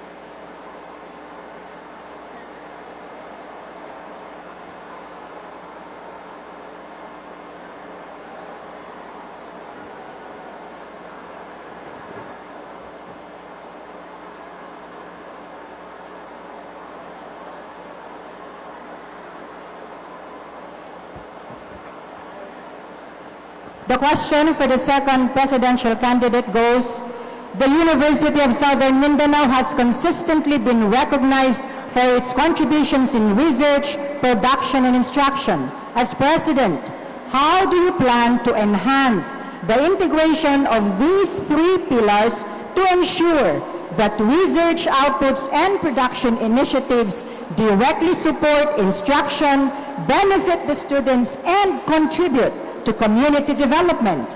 Additionally, what measures will you take to ensure that alumni expertise is tapped into these areas to further strengthen the university impact? Thank you very much for the question. As I mentioned in my guiding principle, I articulated on nurturing quality and relevant programs in instruction, research, development, extension, and innovation. We know for a fact that this fourfold function of the university must be connected or coordinated with each other. For instance, our production areas must be a venue for instruction activities of our students by providing assistance also for their practical learning and OGT, for instance. Research, for that matter, is important because as a university, its hallmark is on the infusion of knowledge, and research must be a potential source for updating the knowledge of our faculty, staff, and students. And the community will certainly benefit if we do the integration of these three functions on instruction, research, and production. I would like to particularly stress that for the production, I have in mind of getting into medium-term as well as long-term plans for enhancing production that ultimately will redound to the benefit of faculty, staff, and students. One notable inclusion in my plans and programs is to explore the installation of industrial economic zone. It's not a new thing because University of the Philippines has this one, and it will certainly generate job creation and eventually will provide working opportunities for the community. Thank you very much. Thank you, Presidential Candidate Murray. Let's give the question to the third presidential candidate.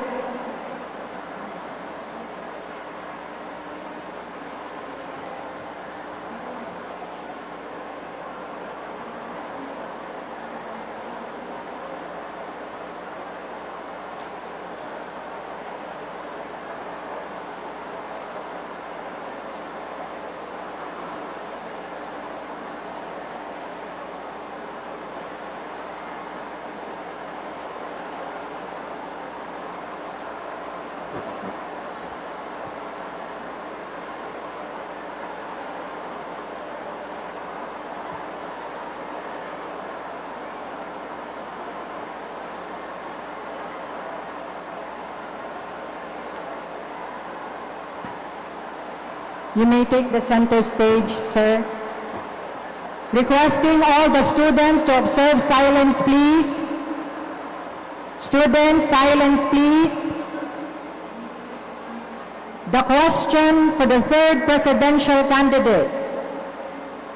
Certain specialized programs and contract of service faculty positions face challenges in hiring qualified faculty, primarily because the entry-level positions offer lower compensation compared to the industry.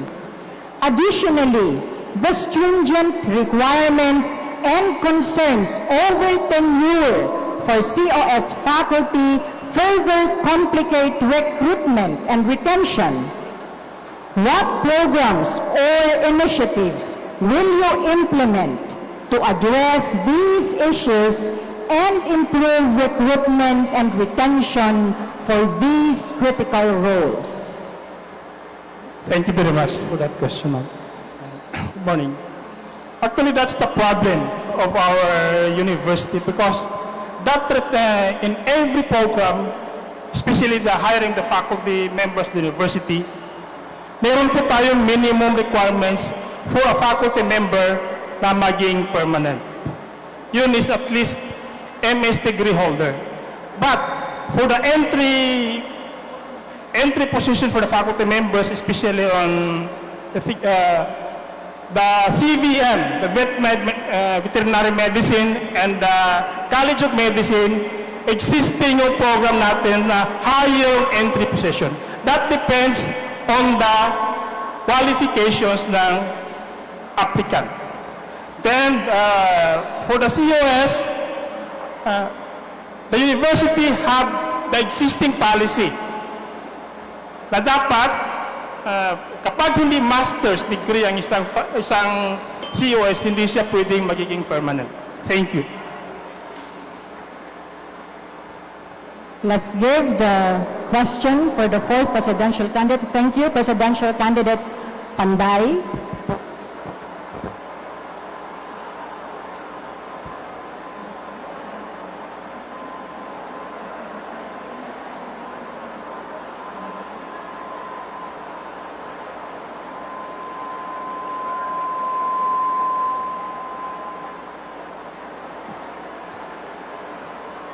You may take the center stage, sir. Again, students, observe silence, please.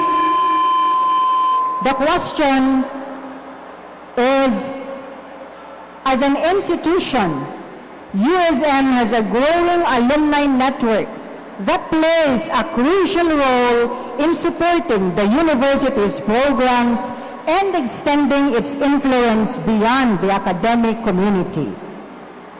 If selected as the next president, what specific commitment, strategies, plans, or programs will you implement to strengthen the engagement and collaboration between the university and its alumni, particularly in areas such as mentorship, resource mobilization, and career development for students? Good morning once again. If given the chance to become the president, with regards to the alumni concern, our alumni are representation of USM. As we know, there are a lot of alumni who have thriving in their own vocation. They became CEO in other companies and other networks. What we lack in USM is a network where they have their own emails where they can contact and support USM. So as a president, we want to establish that network from the Philippines, locally, nationally, internationally, so that they can link and we can propose something that maybe they are encouraged to support USM in different projects where we lack, especially our facilities like sports facilities and other needs of the students. As we know, during the pandemic, there are alumni outside the country who have seen the needs of our university, so they have donated. So I think in that aspect, we know that alumni are willing to support USM initiative because they are proud being a graduate of the University of Southern Mindanao. So I guess it's not difficult for us to convince that they need to support the initiative of the university. Thank you. Thank you, Presidential Candidate Pimentel. That concludes our first round of question and answer for our presidential candidates. We now move to the second round of the question and answer. And for the second round, you may address your question to any of the four presidential candidates. We shall be welcoming 2 questions per sector, and I will be identifying the sector to ask the question first para klaro lang. Let's begin. Let's start off with the faculty. Hello.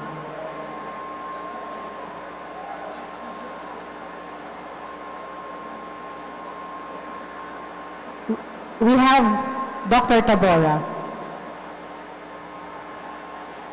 Please mention first to whom you are addressing the question, Dr. Tabora. Good morning. I'm addressing the question to all the presidential candidates. And this is my question. Under pressure to all. I'm addressing this to all.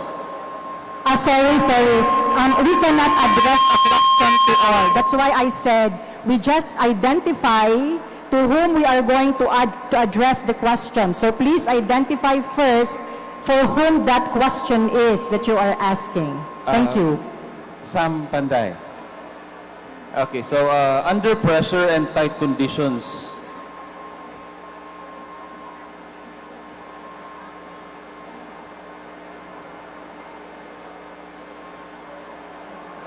Okay, sir. Here's the question. Under pressure and tight conditions, what are your principles in life that will guide you make decisions?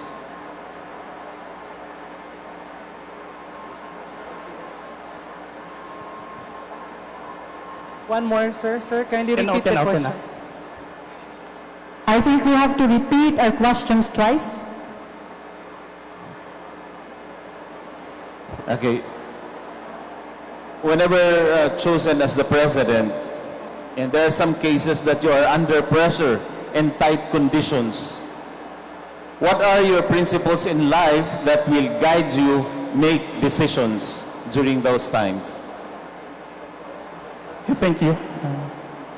My principles is my conviction that what doesn't kill me will only make me strong. Therefore, kahit gaano kahirap, I know na kaya kong itawid, magagawa ko ng paraan kung hindi ko siya ikakamatay. Bagkus, ito ay aking matatawid. At the end, that will serve as my inspiration and lalo akong magiging matatag. Salamat. Thank you, Presidential Candidate Panday. Shall we go to the second question? Any question from the faculty? I see Dr. Hama. Oh, we have identified earlier Dr. Molina. Good morning, everyone, especially to our 4 aspirants. My question is thrown to Dr. Jonald Pimentel. One of the pressing concerns in some important programs in the university, degree programs like DBM, accountancy, and some engineering programs, is the lack of inadequate number of faculty in these programs. What are your plans to entice qualified applicants to this program so that we will be able to maintain the hierarchy of academic academic ranks in the said programs? Thank you.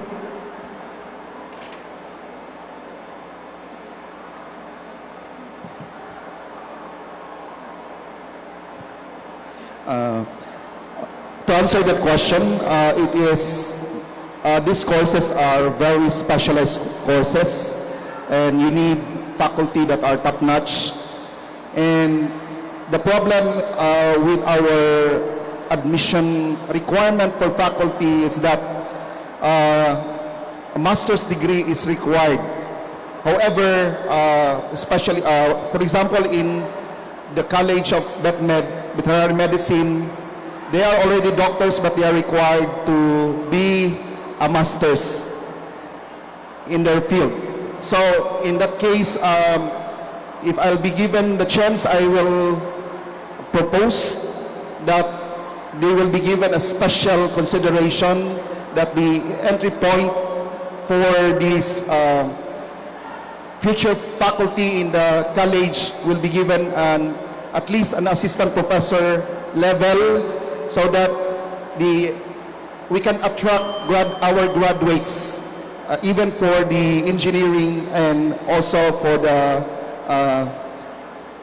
the accountancy level, because of their highly specialized field. So,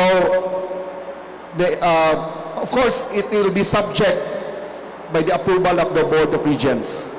But if ever they will allow, then that will be a policy for the university that will be approved by the Board of Regents. Thank you. Thank you for the answer, Presidential Candidate Pimentel. Thank you for the questions from the faculty sector. We now move on to the students. 2 questions coming from the students, one after the other. Please address for whom the question is. So good morning, everyone. Good morning, especially to our university president, Dr. Francisco Hill and Garcia, And my question will be addressed to Dr. Murray po.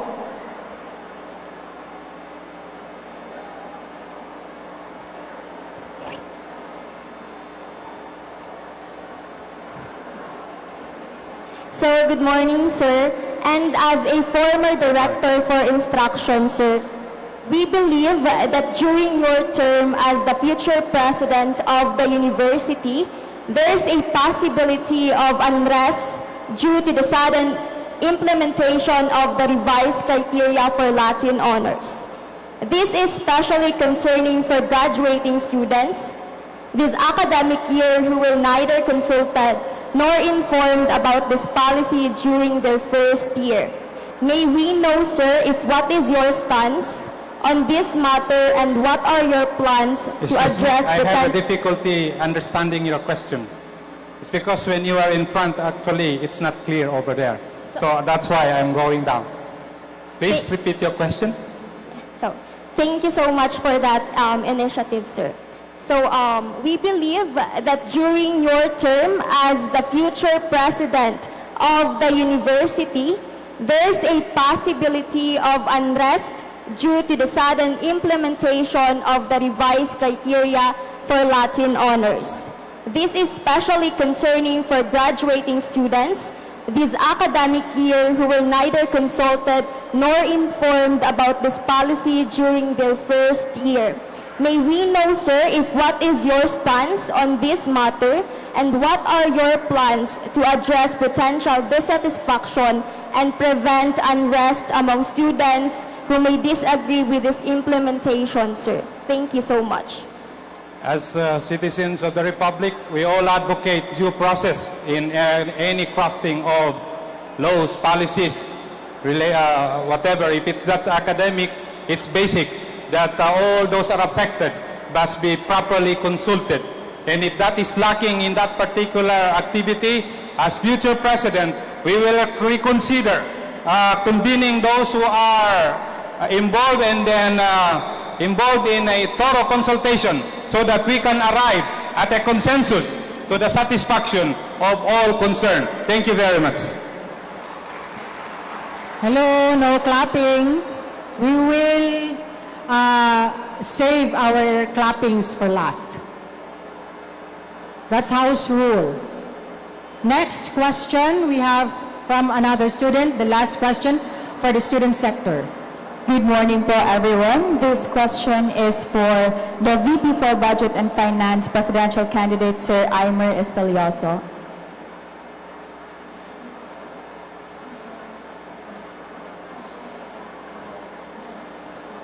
Good morning, sir.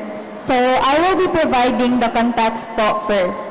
In our university, our student government organizations play a very crucial role in terms of serving as a bridge between the admin and the students, lobbying concerns and extending services.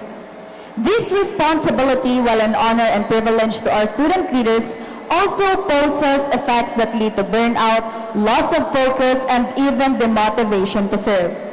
Under your term and with your vision towards good partnership with our student governments to better the extension of services to our students, how will you motivate the students to serve the studentry, and or what support will your office be providing us to ensure that the responsibility will not compromise study focus and personal aspects of student leaders while also not compromising the events and services to be provided to our students? Again, in our university, our student government organizations play a very crucial role in terms of serving as a bridge between the admin and the students, lobbying concerns and extending services. This responsibility, while an honor and privilege to our student leaders, also poses effects that lead to burnout, loss of focus, and even demotivation to serve. Under your term po, and with your vision towards good partnership with our student governments to better the extension of services to our students, how will you motivate the students to serve the studentry, and or what support will your office be providing us to ensure that the responsibility will not compromise study focus and personal aspects of student leaders, while also not compromising the events and services to be provided to the students? Thank you for that question. I always believe, or we always believe, I hope you agree with me, that the most important sector in the university are the students. Because without the students, there are no faculty members and no administration. And with regards to that, one thing that I would like, that I have in my mind as an experience when I studied in Australia, they have that center in the university called the Learning Support Center. They have the Learning Support Program wherein they are focused to assist students who have difficulties, whether in academic or in their emotional condition. No? I know that it's a big challenge to serve the students while having your own academic endeavors. So these leaders need the support of that particular center or program. Plus, of course, we will strengthen the support of the guidance office guidance unit under the Office of Student Affairs to have intervention and maybe, shall we say, professional support to student leaders as they navigate their journey as a student leader while also having their educational endeavors so that they can maintain both their leadership and personality development and, of course, their academic standing. Thank you very much and good morning. Thank you, Presidential Candidate Estrelloso. Thank you, students, for the questions. We now move on to the alumni sector.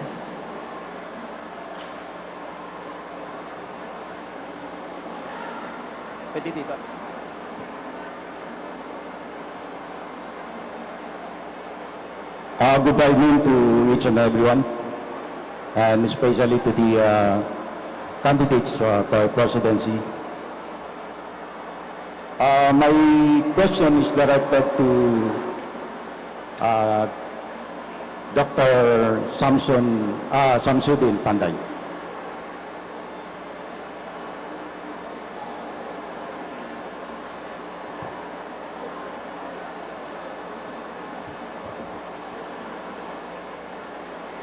The Alumni Association serves as a vital link between the university and its graduates, fostering a sense of community and shared purpose.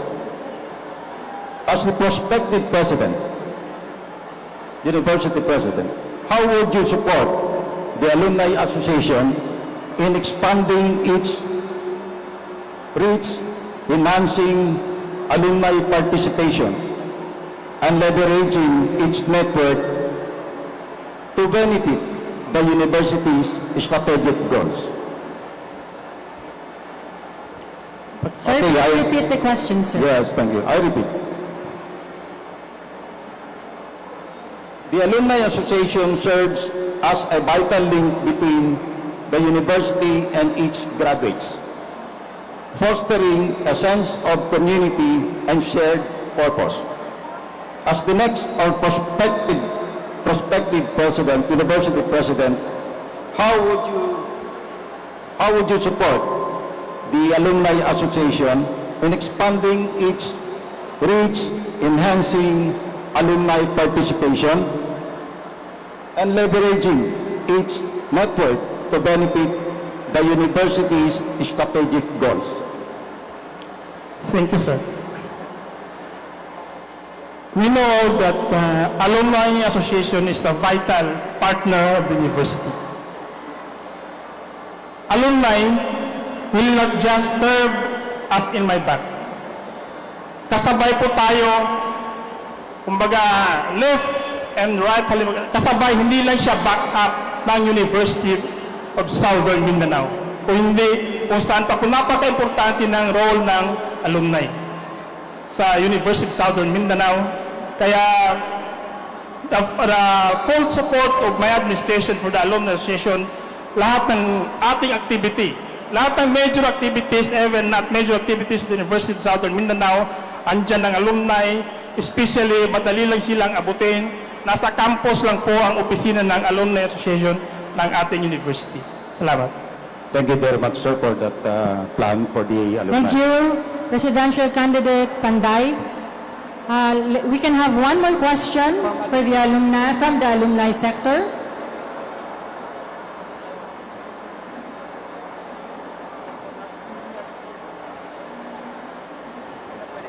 We have a hand there. Okay, another question from the Alumni Association.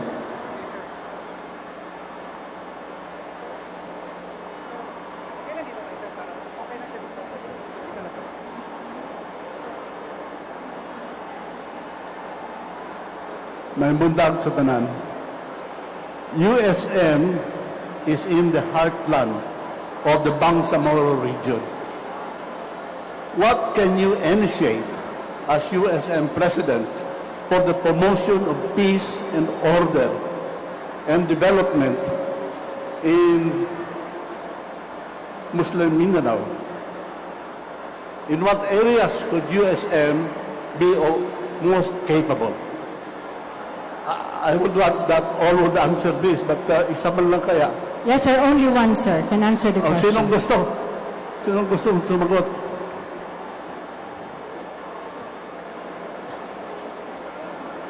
Sir, can you just identify one presidential candidate because there are two more available? Bong.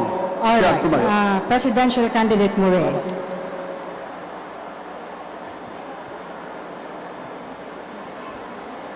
Thank you, Sir Tony, for the wonderful question. We all know that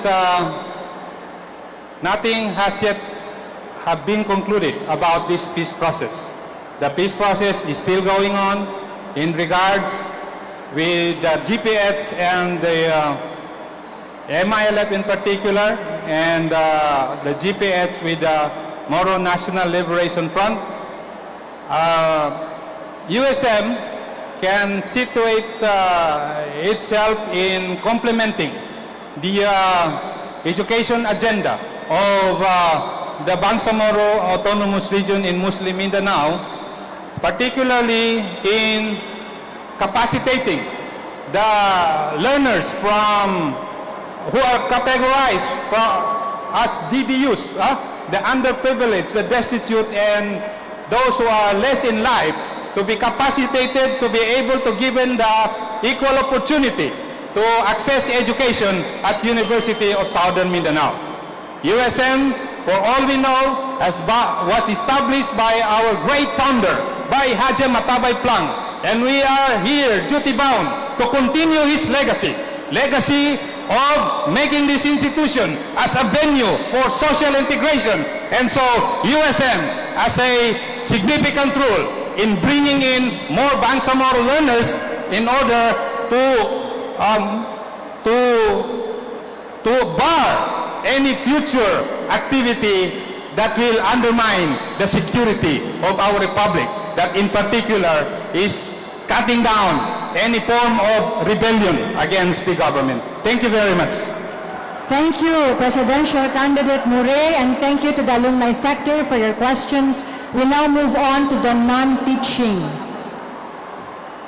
Questions from the non-teaching.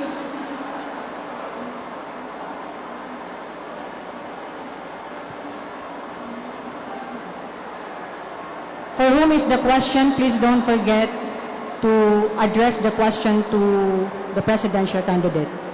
The question from the non-teaching association will be thrown to Dr. Pimentel.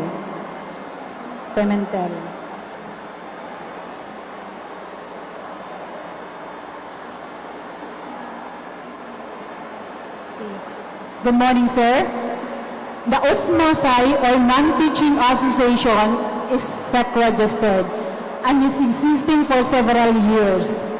Non-teaching force is vital and crucial for the success and efficiency of USM operation.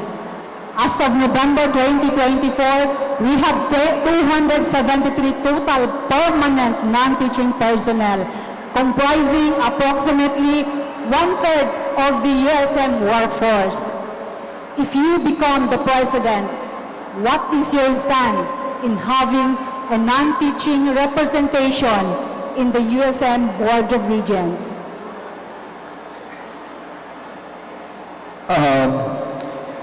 With regards to, we need to change the Republic Act for that.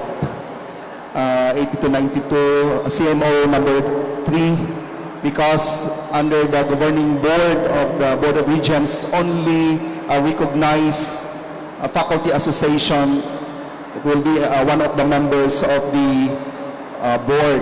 However, for equal opportunity for the non-teaching, since at present we have the faculty association and non-teaching, we can make a sort of a one organization that represents all.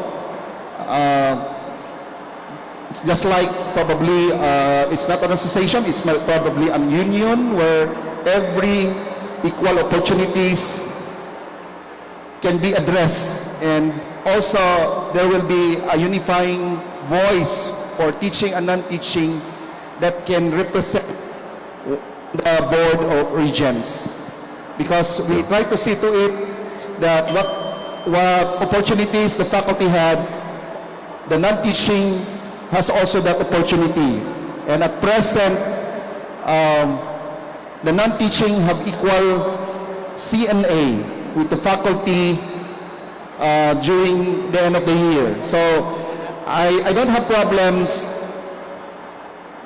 uplifting the life of the non-teaching, because they are also a support of the university. They are part of vital support of the university. So everyone should have equal opportunities to grow in this university. Thank you. Thank you, Presidential Candidate Pimentel.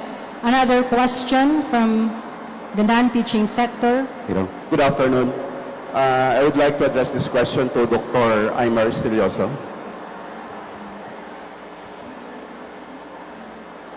Good afternoon, sir. Earlier, you talked about academic excellence, and I want to focus my question on your leadership and vision. So what is your vision for the university library as a central component of academic excellence? I repeat, what is your vision for the university library as central component of academic excellence? Thank you. As I have mentioned, good afternoon, and thank you for that question. As I mentioned in my development goals, that the library should expand utilizing online platforms. That's why I mentioned e-libraries, databases for research, because as of now, we have a very good library in terms of its physical appearance, physical feature. But I think the ones that we are going to improve is its the books, and of course the online opportunities for students. We should have example like ProQuest and other e-learning materials which are available for students, not anymore the physical books, but it should be online journals, online research findings from all over the world, because we want to be competitive in terms of academic and research. We cannot do away with internationalization, and we cannot do away with competition. That's why we should provide our students avenue to have the edge, and that is through improvement of our online facilities in the library.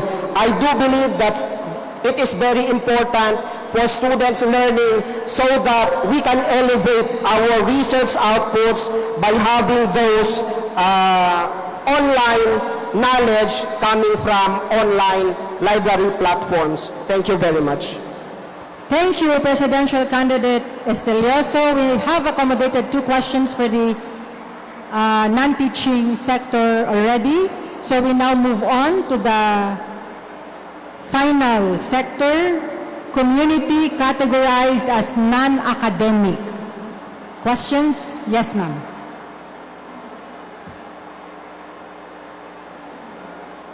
Good morning. There is no problem for academic excellence because the entrance of USM, entrance examination, can tell that our students are all intelligent. What is lacking in our part in USM is a place where we can have religious activities. And I know that the Board of Regents has provided a certain place for this. Good for our brothers and sisters in the Muslim community because they have imyas with them and their place for the religious activities. But for the other sectors like the Christians, we don't, or they don't. Now, this question is going to be addressed to Sir Panday.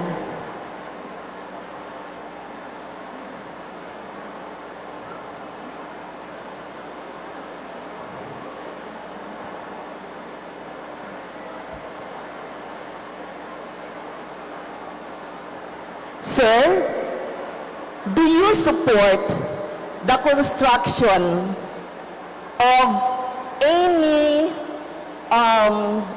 sort for our students and other sectors of USM who can be there for any religious activities to uplift their moral and spiritual aspects? Thank you, Ma'am Connie. Actually, the approved load is mayroon na yata tayo tong certain area for that purpose. But kung matatandaan natin, everything is possible if I will be chosen as a president. But it needs more consultations dapat. All stakeholders must be consulted, proper dialogue to arrive para magkaroon rin tayo ng peaceful decision making. Thank you. Thank you, Presidential Candidate Panday. And finally, the last question from the community sector, ma'am. Magandang umaga po sa ating lahat. Retired na ako sa USM, so representing community na po ako. I would like to congratulate the 4 candidates for presenting their visions, missions, and goals. It is very much deliberated. However, ang napansin ko, some of them are very vague, some of them are cliche. I hope sana na merong more specific. Now, this is regarding greening the environment of USM. Ngayon na retired na ako, nagpapasalamat talaga ako sa USM campus kasi sa maraming puno, napakaganda para sa aming walking exercise, no?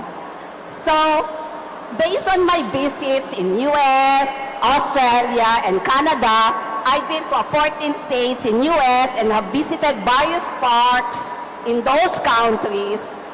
I come to appreciate their parks even within their university. So, napaka-importante yung greening the environment. So, ang isa pong nakikita ko, dahil pag i-green nyo ang environment, it doesn't only give well-being to the students, to the faculty, but as well as to the communities, as well as visitors of USM. Ay isa kong nakita dito sa campus ay yung River Park. Sana kung i-develop yan siya, yung River Park, lagyan siya ng boardwalk. Napakaganda po ang sunrise dyan kung naglalakad kayo sa umaga sa USM campus. Napakaganda po kung i-develop sana ng incoming president yung portion na yan. Another point, yung USM housing. Thanks to the initiative of President Ico, napapader niya po yung palibot ng USM housing at nasolve po yung mga nakawan dyan. Kaya lang sana, ipagpatuloy ito ng bagong presidente, yung pagsemento ng road network ng USM housing at sana maglagay sila ng open space. Napaka-importante na po ang open space sa isang environment ngayon. Ang isa pong nakita magandang open space sa UM housing ay yung nasa likod lang talaga ng cottage. Pero palm trees ang nakalagay doon ngayon. Sana gawing open space yun, lagyan ng playground para sa mga bata ng mga faculty members. It would be highly appreciated. Okay. Now, I would like to direct this question to Dr. Pimentel. What are you going to do about it?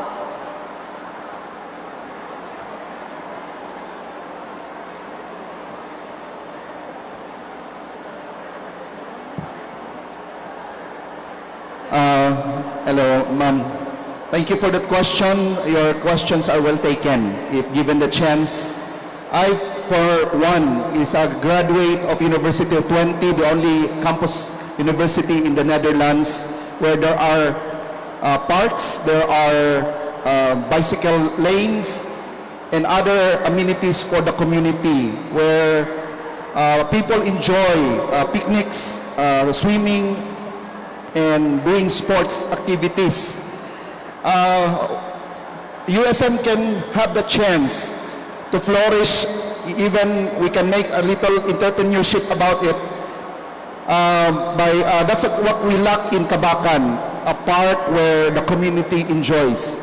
And since USM has a vast area of land, we can allocate a place where the community can enjoy. We can plant trees, more trees, we can create ponds, we can have swimming pools where children can also enjoy children's playground and so on, so that integrations in the community and our university, because we as university is a hub, no? The idea should start from the university and we can relate it to the community. So I think it's not difficult to have that in the future if given the chance. Thank you. Thank you, Vice, our presidential candidate Pimentel. I guess that ends the open forum. You may now give our candidates your warmest applause. Thank you for all your questions and thank you for all your answers. I am very honored to have been part of this whole exercise. Thank you to President Ico and his management team. Thank you, and I now turn over the microphone to the host of this morning's program, Attorney Mario. Thank you.